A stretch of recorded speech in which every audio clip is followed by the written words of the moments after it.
ವೀಕ್ಷಕರೇ ನಮಸ್ತೆ. ಇವತ್ತಿನ ಪ್ರೈಮ್ ಟೈಮ್ ಕಾರ್ಯಕ್ರಮಕ್ಕೆ ಸ್ವಾಗತ. ಸದ್ಯ ನಮ್ಮ ಕರಾವಳಿ ಭಾಗದ ಕೇಸರಿ ಪಾಳಯದಲ್ಲಿ ಬಿಜೆಪಿ ಪಕ್ಷದಲ್ಲಿ ಸಂಭ್ರಮ ಸಡಗರ ಮನೆ ಮಾಡಿರುವಂತದ್ದು. ಈ ವಿಚಾರದ ಬಗ್ಗೆ ನಾನು ಮಾತನಾಡ್ತಾ ಇದ್ದೇನೆ ಇವತ್ತಿನ ಕಾರ್ಯಕ್ರಮದಲ್ಲಿ. ಕಾರಣ ನಮ್ಮವರು ನಮ್ಮ ದಕ್ಷಿಣ ಕನ್ನಡ ಜಿಲ್ಲೆಯ ಸಂಸದರು, ಸತತ 3 ಬಾರಿ ಆಯ್ಕೆಯಾಗಿರುವಂತಹ ಸಂಸದರು, ಜೊತೆಗೆ ಇವರು ರಾಜ್ಯ ಬಿಜೆಪಿ ಘಟಕದ ಅಧ್ಯಕ್ಷರಾಗಿ ಇಂದಿಗೆ 2 ವರ್ಷ ಪೂರೈಕೆಯಾಗುತ್ತೆ. ಹೆಮ್ಮೆ ಇದೆ. ಯಾಕೆ ಅಂತ ಹೇಳಿದ್ರೆ ನಮ್ಮ ದಕ್ಷಿಣ ಕನ್ನಡ ಜಿಲ್ಲೆಯ ಸಂಸದರು ರಾಜ್ಯ ಮಟ್ಟದ ಹುದ್ದೆಯನ್ನು ಅಲಂಕರಿಸಿ 2 ವರ್ಷವನ್ನ ಅತ್ಯುತ್ತಮವಾಗಿ ನಿಭಾಯಿಸಿದ್ದಾರೆ ಅನ್ನುವಂಥದ್ದು ಹೆಮ್ಮೆಯ ವಿಚಾರ ನಮಗೂ, ನಮ್ಮ ಜಿಲ್ಲೆಗೂ, ಜೊತೆಗೆ ನಮ್ಮ ಸಂಸದರ ವಿಚಾರವಾಗಿ ನಾವು ಮಾತನಾಡಿದಾಗ ನಳಿನ್ ಕುಮಾರ್ ಕಟೀಲ್ ಅವರಿಗೆ ಹಾರ್ದಿಕವಾಗಿರುವಂತಹ ಅಭಿನಂದನೆಗಳನ್ನ ನಮ್ಮ ಕುಡ್ಲ ವಾಹಿನಿಯ ಮೂಲಕ ಪ್ರಥಮವಾಗಿ ನಾವು ಸಲ್ಲಿಸ್ತಾ ಇದ್ದೇವೆ. ಜೊತೆಗೆ ಇವತ್ತಿನ ಕಾರ್ಯಕ್ರಮವನ್ನು ನಾವು ಪ್ರಾರಂಭ ಮಾಡಬೇಕು. ಯಾಕೆ ಇವತ್ತಿನ ಕಾರ್ಯಕ್ರಮ ಅಂತ ಹೇಳಿದ್ರೆ, ಒಬ್ಬ ನಿಷ್ಠಾವಂತ ಕಾರ್ಯಕರ್ತ, ತಳಮಟ್ಟದ ಕಾರ್ಯಕರ್ತ, ಶ್ರದ್ಧೆಯಿಂದ ಕಷ್ಟಪಟ್ಟು ನಿಷ್ಠೆಯಿಂದ ಒಂದು ರಾಜಕೀಯ ಪಕ್ಷ ಅಥವಾ ಒಂದು ಸಂಘಟನೆಗೋಸ್ಕರ ದುಡಿದ್ರೆ ಆ ಸಂಘಟನೆ ಅಥವಾ ಆ ಒಂದು ಪಕ್ಷ ಆತನನ್ನ ಬೆಳೆಸುತ್ತದೆ ಅನ್ನುವಂತಹ ಒಂದು ಮಾತೇನಿದೆ. ಆ ಮಾತಿಗೆ ಈ ನಳಿನ್ ಕುಮಾರ್ ಕಟೀಲ್ ಅವರು ಪೂರಕ ಅನ್ನುವಂತಹ ಮಾತುಗಳನ್ನ ಅನೇಕ ಜನರು ಹೇಳ್ತಾರೆ.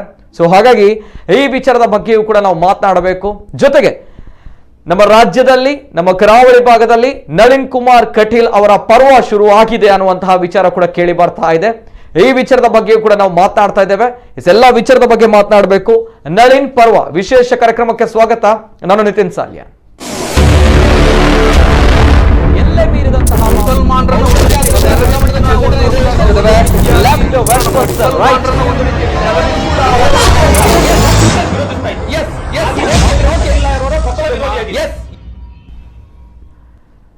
ಎರಡು 2019ರಲ್ಲಿ ರಾಜ್ಯಾಧ್ಯಕ್ಷರಾಗಿ ಆಯ್ಕೆಯಾದಾಗ ಅನೇಕ ಜನರು ಹೇಳ್ತಾ ಇದ್ರು, ಇಲ್ಲ ಕಷ್ಟ ಇದೆ, ಈ ಒಂದು ಹುದ್ದೆಯನ್ನ ನಿಭಾವಣೆ ಮಾಡುವಂತದ್ದು ತುಂಬಾ ಕಷ್ಟ ಇದೆ.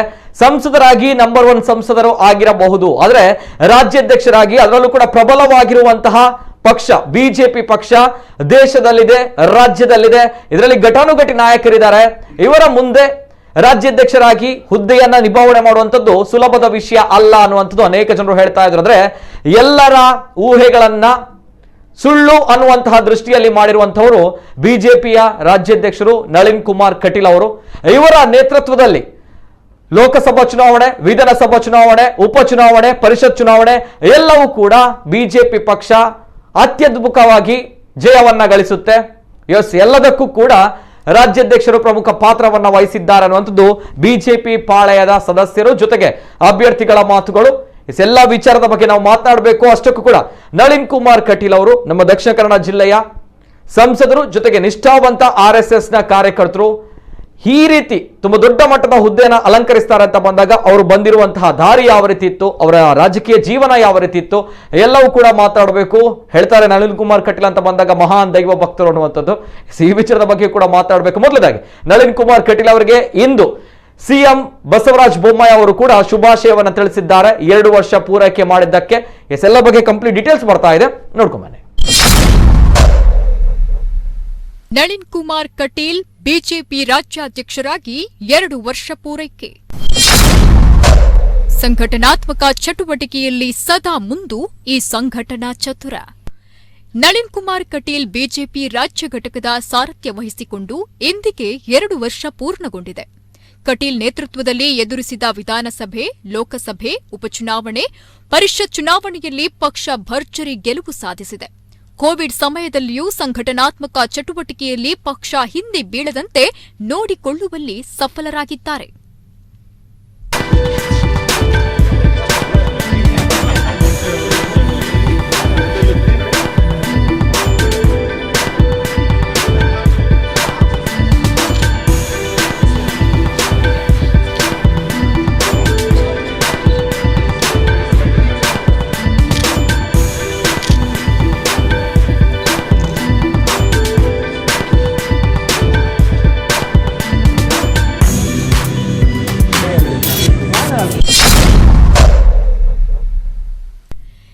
ಎರಡು 2019ರ ಆಗಸ್ಟ್ನಲ್ಲಿ ಅಧಿಕಾರ ಸ್ವೀಕರಿಸಿದ ನಳಿನ್ ಕುಮಾರ್ ಕಟೀಲ್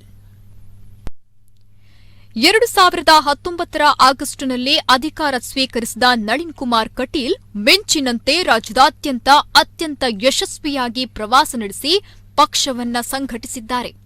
18 ಬಾರಿ ರಾಜ್ಯ ಪ್ರವಾಸ, 11 ಬಾರಿ ಸಂಘಟನಾತ್ಮಕ ರಾಜ್ಯ ಪ್ರವಾಸ, 3 ಬಾರಿ ಚುನಾವಣಾ ಸಂಬಂಧ ರಾಜ್ಯ ಪ್ರವಾಸ ಕೈಗೊಂಡಿದ್ದಾರೆ. ಲೋಕಸಭೆ, ವಿಧಾನಸಭೆಗಳ ಉಪಚುನಾವಣೆಗಳಿಂದ ಹಿಡಿದು ಗ್ರಾಮ ಪಂಚಾಯತ್ ಚುನಾವಣೆಯವರೆಗೂ ಪ್ರತಿ ಚುನಾವಣೆಯೂ ಕೂಡ ಪಕ್ಷದ ಬೆಳವಣಿಗೆಗೆ ಪ್ರತಿಷ್ಠೆ ಎಂದು ಕಾರ್ಯಕರ್ತರಲ್ಲಿ ಉತ್ಸಾಹ ತುಂಬಿದ್ದಾರೆ. ಚಾಮುಂಡೇಶ್ವರಿ ಆಶೀರ್ವಾದದಿಂದ ಅಭಿಯಾನ. ರಾಜ್ಯಾಧ್ಯಕ್ಷರಾಗಿ ನಿಯುಕ್ತಿಗೊಂಡು ಅಧಿಕಾರ ಸ್ವೀಕರಿಸಿದ ತಕ್ಷಣ ತಾಯಿ ಚಾಮುಂಡೇಶ್ವರಿಯೇ ದೇವಿಯ ಆಶೀರ್ವಾದ ಪಡೆದು ಮೈಸೂರು ಜಿಲ್ಲೆಯಿಂದ ಆರಂಭಿಸಿ ರಾಜ್ಯದ ಎಲ್ಲಾ ಸಂಘಟನಾತ್ಮಕ ಜಿಲ್ಲೆಗಳಿಗೆ ಪರಿಚಯ ಪ್ರವಾಸ ಕೈಗೊಂಡು ಸಭೆಗಳನ್ನು ನಡೆಸಿದ್ದಾರೆ. 3 ಬಾರಿ ಕೋವಿಡ್-19 ಸೇವಾ ಕಾರ್ಯ ಪ್ರವಾಸ ಮತ್ತು ಜಿಲ್ಲಾ ಕಾರ್ಯಾಲಯ ಕಟ್ಟಡಗಳ ನಿರ್ಮಾಣ ಪರಿಶೀಲನಾ ರಾಜ್ಯ ಪ್ರವಾಸವನ್ನು ನಡೆಸಿದ್ದಾರೆ. ರಾಜ್ಯದ 311 ಮಂಡಲಗಳ ಪೈಕಿ ಸುಮಾರು 300ರಷ್ಟು ಮಂಡಲ ಪ್ರವಾಸ ಮಾಡಿದ್ದಾರೆ. ಆದ್ಯತೆ ಮೇರೆಗೆ ರಾಜ್ಯ ಪ್ರವಾಸ ರಾಜ್ಯಾಧ್ಯಕ್ಷರಾದ ಬಳಿಕ ಕಟೀಲ್ ಆದ್ಯತೆ ಮೇರೆಗೆ ಎಲ್ಲಾ ಜಿಲ್ಲೆಗಳ ಜಿಲ್ಲಾ ಪ್ರಮುಖರ ಸಭೆಯ ಮೂಲಕ ಪಕ್ಷದ ಅತ್ಯಂತ ತಳಮಟ್ಟದ ಸ್ತರವಾದ ಬೂತ್ ಅಧ್ಯಕ್ಷರು ಮತ್ತು ಶಕ್ತಿ ಕೇಂದ್ರ ರಚನೆಯ ಬಗ್ಗೆ ಹೆಚ್ಚಿನ ಗಮನ ಹರಿಸಿ ಪಕ್ಷ ಸಂಘಟನೆಗೆ ಬಲ ತುಂಬಿದ್ದಾರೆ. ನಳಿನ್ ಕುಮಾರ್ ಕಟೀಲ್ಗೆ ಶುಭ ಕೋರಿದ ಸಿಎಂ ಬೊಮ್ಮಾಯಿ. ರಾಜ್ಯಾಧ್ಯಕ್ಷರಾಗಿ 2 ವರ್ಷ ಪೂರೈಸಿದ ಹಿನ್ನೆಲೆಯಲ್ಲಿ ಸಿಎಂ ವಿಶ್ ಮಾಡಿದ್ದಾರೆ. ಬಿಜೆಪಿಯ ರಾಜ್ಯ ಅಧ್ಯಕ್ಷರಾಗಿ 2 ವರ್ಷಗಳನ್ನ ಯಶಸ್ವಿಯಾಗಿ ಪೂರೈಸಿರುವ ನಳಿನ್ ಕುಮಾರ್ ಕಟೀಲ್ ಅವರಿಗೆ ಹಾರ್ದಿಕ ಅಭಿನಂದನೆಗಳು.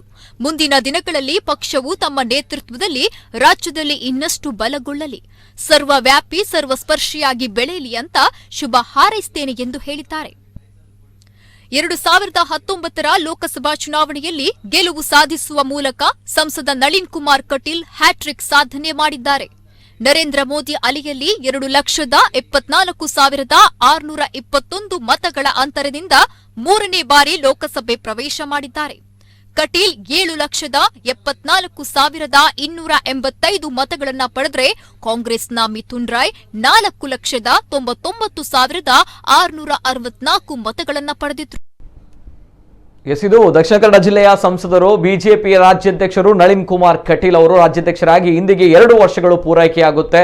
ಅವರ ಒಂದು ನೇತೃತ್ವದಲ್ಲಿ ಬಿಜೆಪಿ ಪಕ್ಷ ಮತ್ತಷ್ಟು ರಾಜ್ಯದಲ್ಲಿ ಬಲವನ್ನು ವೃದ್ಧಿ ಮಾಡಿಕೊಂಡು ಹೋಗ್ತಾ ಇದೆ ಅನ್ನುವಂಥದ್ದು ಅಷ್ಟೇ ಸತ್ಯದ ವಿಚಾರ. ಎಲ್ಲ ಚುನಾವಣೆಗಳು ಕೂಡ ಬಿಜೆಪಿ ಜಯಗಳಿಸ್ತಾ ಇರುವಂತಹ ವಿಚಾರ. ಕರಾವಳಿ ಭಾಗದಲ್ಲಿ ಸಂಘಟನಾ ಚತುರ ಅನ್ನುವಂತಹ ಹೆಸರು, ಆ ಒಂದು ಬಿರುದು ನಳಿನ್ ಕುಮಾರ್ ಕಟೀಲ್ ಅವರಿಗಿತ್ತು. ಆದರೆ ಇದು ರಾಜ್ಯದಲ್ಲಿ ವರ್ಕೌಟ್ ಆಗುತ್ತಾ ಅಂತ ಬಂದಾಗ ಅದು ದೊಡ್ಡ ಮಟ್ಟದ ಪ್ರಶ್ನೆ ಇತ್ತು. ಆ ಪ್ರಶ್ನೆಗಳಿಗೆ ಎಲ್ಲದಕ್ಕೂ ಕೂಡ ಉತ್ತರ ಎಲ್ಲಾ ಚುನಾವಣೆಗಳು ಕೊಟ್ಟಿರುವಂಥದ್ದು. ಲೋಕಸಭೆ, ವಿಧಾನಸಭೆ, ಉಪಚುನಾವಣೆ, ಪರಿಷತ್ ಚುನಾವಣೆ, ಎಲ್ಲಾ ಸ್ಥಳೀಯ ಚುನಾವಣೆಗಳಲ್ಲೂ ಕೂಡ ಬಿಜೆಪಿ ಜಯಗಳಿಸಿರುವಂಥದ್ದು ಗೊತ್ತಿರುವಂಥದ್ದು. ಸೊ ಎಲ್ಲಾ ವಿಚಾರದ ಬಗ್ಗೆ ಮಾತಾಡಬೇಕು. ಎಲ್ಲಕ್ಕಿಂತ ಹೆಚ್ಚಾಗಿ ನಮ್ಮ ಕರಾವಳಿ ಭಾಗದ ದಕ್ಷಿಣ ಕನ್ನಡ ಜಿಲ್ಲೆಯ ಹೆಮ್ಮೆಯ ಸಂಸದರು, ಬಿಜೆಪಿ ಅನ್ನುವಂತಹ ಪ್ರಬಲ ಪಕ್ಷದ ರಾಜ್ಯಾಧ್ಯಕ್ಷರು ಕೂಡ ಹೌದು. ಇವರ ಒಂದು 2 ವರ್ಷ ಪೂರೈಕೆಯ ಸಂಭ್ರಮದಲ್ಲಿ ಆ ಪಕ್ಷದ, ಆ ಸಂಘಟನೆಯ ಮುಖಂಡರು ಏನ್ ಹೇಳ್ತಾರೆ, ಸೊ ಅವರ ವಿಚಾರಧಾರೆಯನ್ನು ಕೂಡ ಮಾತಾಡಬೇಕು. ಅಂಡ್ ನಳಿನ್ ಕುಮಾರ್ ಕಟೀಲ್ ಅವರ ರಾಜಕೀಯ ಜೀವನದ ಬಗ್ಗೆ ಕೂಡ ಮಾತಾಡಬೇಕು. ಆತ್ಮೀಯವಾಗಿರುವಂತಹ ಸ್ವಾಗತವನ್ನ ಮಾಡ್ತಾ ಇದ್ದೇನೆ. ಇವತ್ತಿನ ಕಾರ್ಯಕ್ರಮದಲ್ಲಿ 2 ಗಣ್ಯ ವ್ಯಕ್ತಿಗಳು ಜಾಯ್ನ್ ಆಗಿದ್ದಾರೆ. ಬಿಜೆಪಿಯ ಜಿಲ್ಲಾ ವಕ್ತಾರರು, ಅದೇ ರೀತಿ ಮೂಡಾದ ಅಧ್ಯಕ್ಷರು ರವಿಶಂಕರ್ ಮಿಜಾರ್ ಅವರು. ಆತ್ಮೀಯವಾಗಿರುವಂತಹ ಸ್ವಾಗತ ರವಿಶಂಕರ್ ಮಿಜಾರ್ ಅವರಿಗೆ. ನಮಸ್ತೆ ಸರ್. ಅದೇ ರೀತಿ ನಮ್ಮ ಜೊತೆ ಬಿಜೆಪಿ ಜಿಲ್ಲಾ ಪ್ರಧಾನ ಕಾರ್ಯದರ್ಶಿ ರಾಮದಾಸ್ ಬಂಟ್ವಾಳ ಅವರಿದ್ದಾರೆ. ಆತ್ಮೀಯವಾಗಿರುವಂತಹ ಸ್ವಾಗತ ರಾಮದಾಸ್ ಬಂಟ್ವಾಳ ಅವರಿಗೆ. ನಮಸ್ತೆ ಸರ್. 2 ಗಣ್ಯ ವ್ಯಕ್ತಿಗಳು ಜಾಯ್ನ್ ಆಗಿದ್ದಾರೆ. ಮಾತನಾಡಬೇಕು ಕೆಲವು ವಿಚಾರಗಳ ಬಗ್ಗೆ. ಜೊತೆಗೆ ನಳಿನ್ ಕುಮಾರ್ ಕಟೀಲ್ ಅಂತ ಬಂದಾಗ ಎಲ್ಲರಿಗೂ ಕೂಡ ಗೊತ್ತಿರುವಂತಹ ವಿಚಾರ, ಇವರ ನಂತರ ಬಹುತೇಕ ಕಾರ್ಯಕರ್ತರ ವಿಚಾರವಾಗಿ ಚರ್ಚೆಗಳು ಪ್ರಾರಂಭವಾಗಿರುವಂತದ್ದು. ಕಾರಣ ಸಾಮಾನ್ಯ ಕಾರ್ಯಕರ್ತನಿಗೆ ಪಕ್ಷ ಒಳ್ಳೆಯ ಹುದ್ದೆಗಳನ್ನ ನೀಡುತ್ತೆ ಅಂತ ಬಂದಾಗ ನೇರವಾಗಿ ನಳಿನ್ ಕುಮಾರ್ ಕಟೀಲ್ ಅವರನ್ನ ಎಲ್ಲರೂ ಕೂಡ ತೋರಿಸ್ತಾರೆ. ಕಾರಣ ಅವರು ನಿಷ್ಠಾವಂತ ಕಾರ್ಯಕರ್ತರು ಅನ್ನುವಂತಹ ವಿಚಾರ. ರಾಷ್ಟ್ರೀಯ ಸ್ವಯಂ ಸೇವಕ ಸಂಘದಿಂದ ಬಂದವರು, 18 ವರ್ಷದಲ್ಲೇ ರಾಷ್ಟ್ರೀಯ ಸ್ವಯಂ ಸೇವಕ ಸಂಘಕ್ಕೆ ಪ್ರಚಾರಕರಾಗಿ ಸೇರ್ಕೊಂಡವರು. ತದನಂತರ ಮಾಡಿರುವಂತಹ ನಿಷ್ಠಾವಂತ ಕಾರ್ಯಗಳಿಗಾಗಿ ಇದೀಗ ಪಕ್ಷ ಉನ್ನತ ಹುದ್ದೆಯನ್ನು ಕೊಟ್ಟಿರುವಂತದ್ದು. ಜೊತೆಗೆ ನಂಬರ್ 1 ಸಂಸದ ಅನ್ನುವಂತಹ ಮಾತುಗಳು, ಕೇಂದ್ರದಿಂದ ಅತಿ ಹೆಚ್ಚು ಅನುದಾನವನ್ನ ತಂದಿರುವಂತಹ ಸಂಸದ.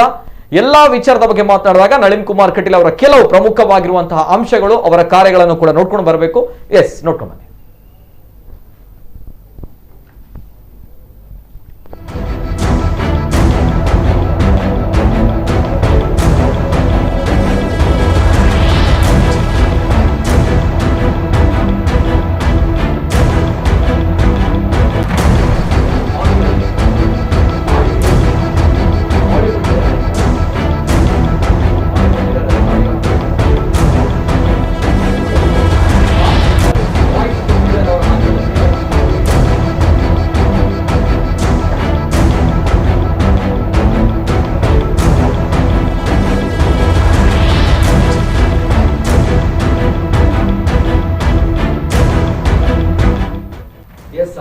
ವರ್ಷಕ್ಕೆ RSS ಪ್ರಚಾರಕರಾಗಿ ನಳಿನ್ ಕುಮಾರ್ ಕಟೀಲ್ ಅವರು ನೇಮಕರಾಗ್ತಾರೆ. ತದನಂತರ 5 ವರ್ಷಗಳ ಕಾಲ RSS ತಾಲೂಕು ಕಾರ್ಯವಾಹಕರಾಗಿ, ಜೊತೆಗೆ 2009ರಲ್ಲಿ ಲೋಕಸಭಾ ಪ್ರವೇಶಿಸಿ ಜಯವನ್ನ ಗಳಿಸ್ತಾರೆ. ತದನಂತರ 2014ರಲ್ಲಿ, ತದನಂತರ 2019ರಲ್ಲಿ ಮತಗಳಿಂದ 2,74,621 ಹ್ಯೂಜ್ ಮಾರ್ಜಿನ್ ಅಂತಲೇ ಹೇಳ್ಬೋದು. ಈ ಮತಗಳಿಂದ ಗೆದ್ದು ಸತತ 3ನೇ ಬಾರಿಗೆ ಆಯ್ಕೆಯಾಗ್ತಾರೆ ನಳಿನ್ ಕುಮಾರ್ ಕಟೀಲ್ ಅವರು. ಸದ್ಯ ದಕ್ಷಿಣ ಕನ್ನಡ ಜಿಲ್ಲೆಯ ಸಂಸದರು, ಜೊತೆಗೆ ಬಿಜೆಪಿಯ ರಾಜ್ಯಾಧ್ಯಕ್ಷರು ನಳಿನ್ ಕುಮಾರ್ ಕಟೀಲ್ ಅವರು.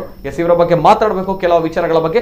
ನಮ್ಮ ಜೊತೆ ಗಣ್ಯ ವ್ಯಕ್ತಿಗಳಿದ್ದಾರೆ. Once again welcome sir. Ravishankar major ಅವರು, ರಾಮದಾಸ್ ಬಂಟ್ವಾಳ ಅವರು, ಇಬ್ಬರಲ್ಲೂ ಕೂಡ ನಾನು ಈ ಸಂದರ್ಭ ಕೇಳಬೇಕಾಗಿರುವಂತಹ ವಿಚಾರ ಅಂತ ಹೇಳಿದ್ರೆ, ಈ ಹಿಂದೆ ಬಿಜೆಪಿ ಪಕ್ಷ ಅಂತ ಬಂದಾಗ ದಕ್ಷಿಣ ಕನ್ನಡ ಜಿಲ್ಲೆಯಲ್ಲಿ, ನಮ್ಮ ಕರಾವಳಿ ಭಾಗದಲ್ಲಿ, ರಾಜ್ಯದಲ್ಲೂ ಕೂಡ ಸ್ವಲ್ಪ ಅತಂತ್ರ ಪರಿಸ್ಥಿತಿ ನಿರ್ಮಾಣವಾಗಿರುವಂತದ್ದು ಕೂಡ ಸತ್ಯದ ವಿಚಾರ. ಇದೀಗ ಪ್ರಬಲ ಪಕ್ಷವಾಗಿದೆ ಕೇಂದ್ರದಲ್ಲಿ, ಜೊತೆಗೆ ರಾಜ್ಯದಲ್ಲೂ ಕೂಡ.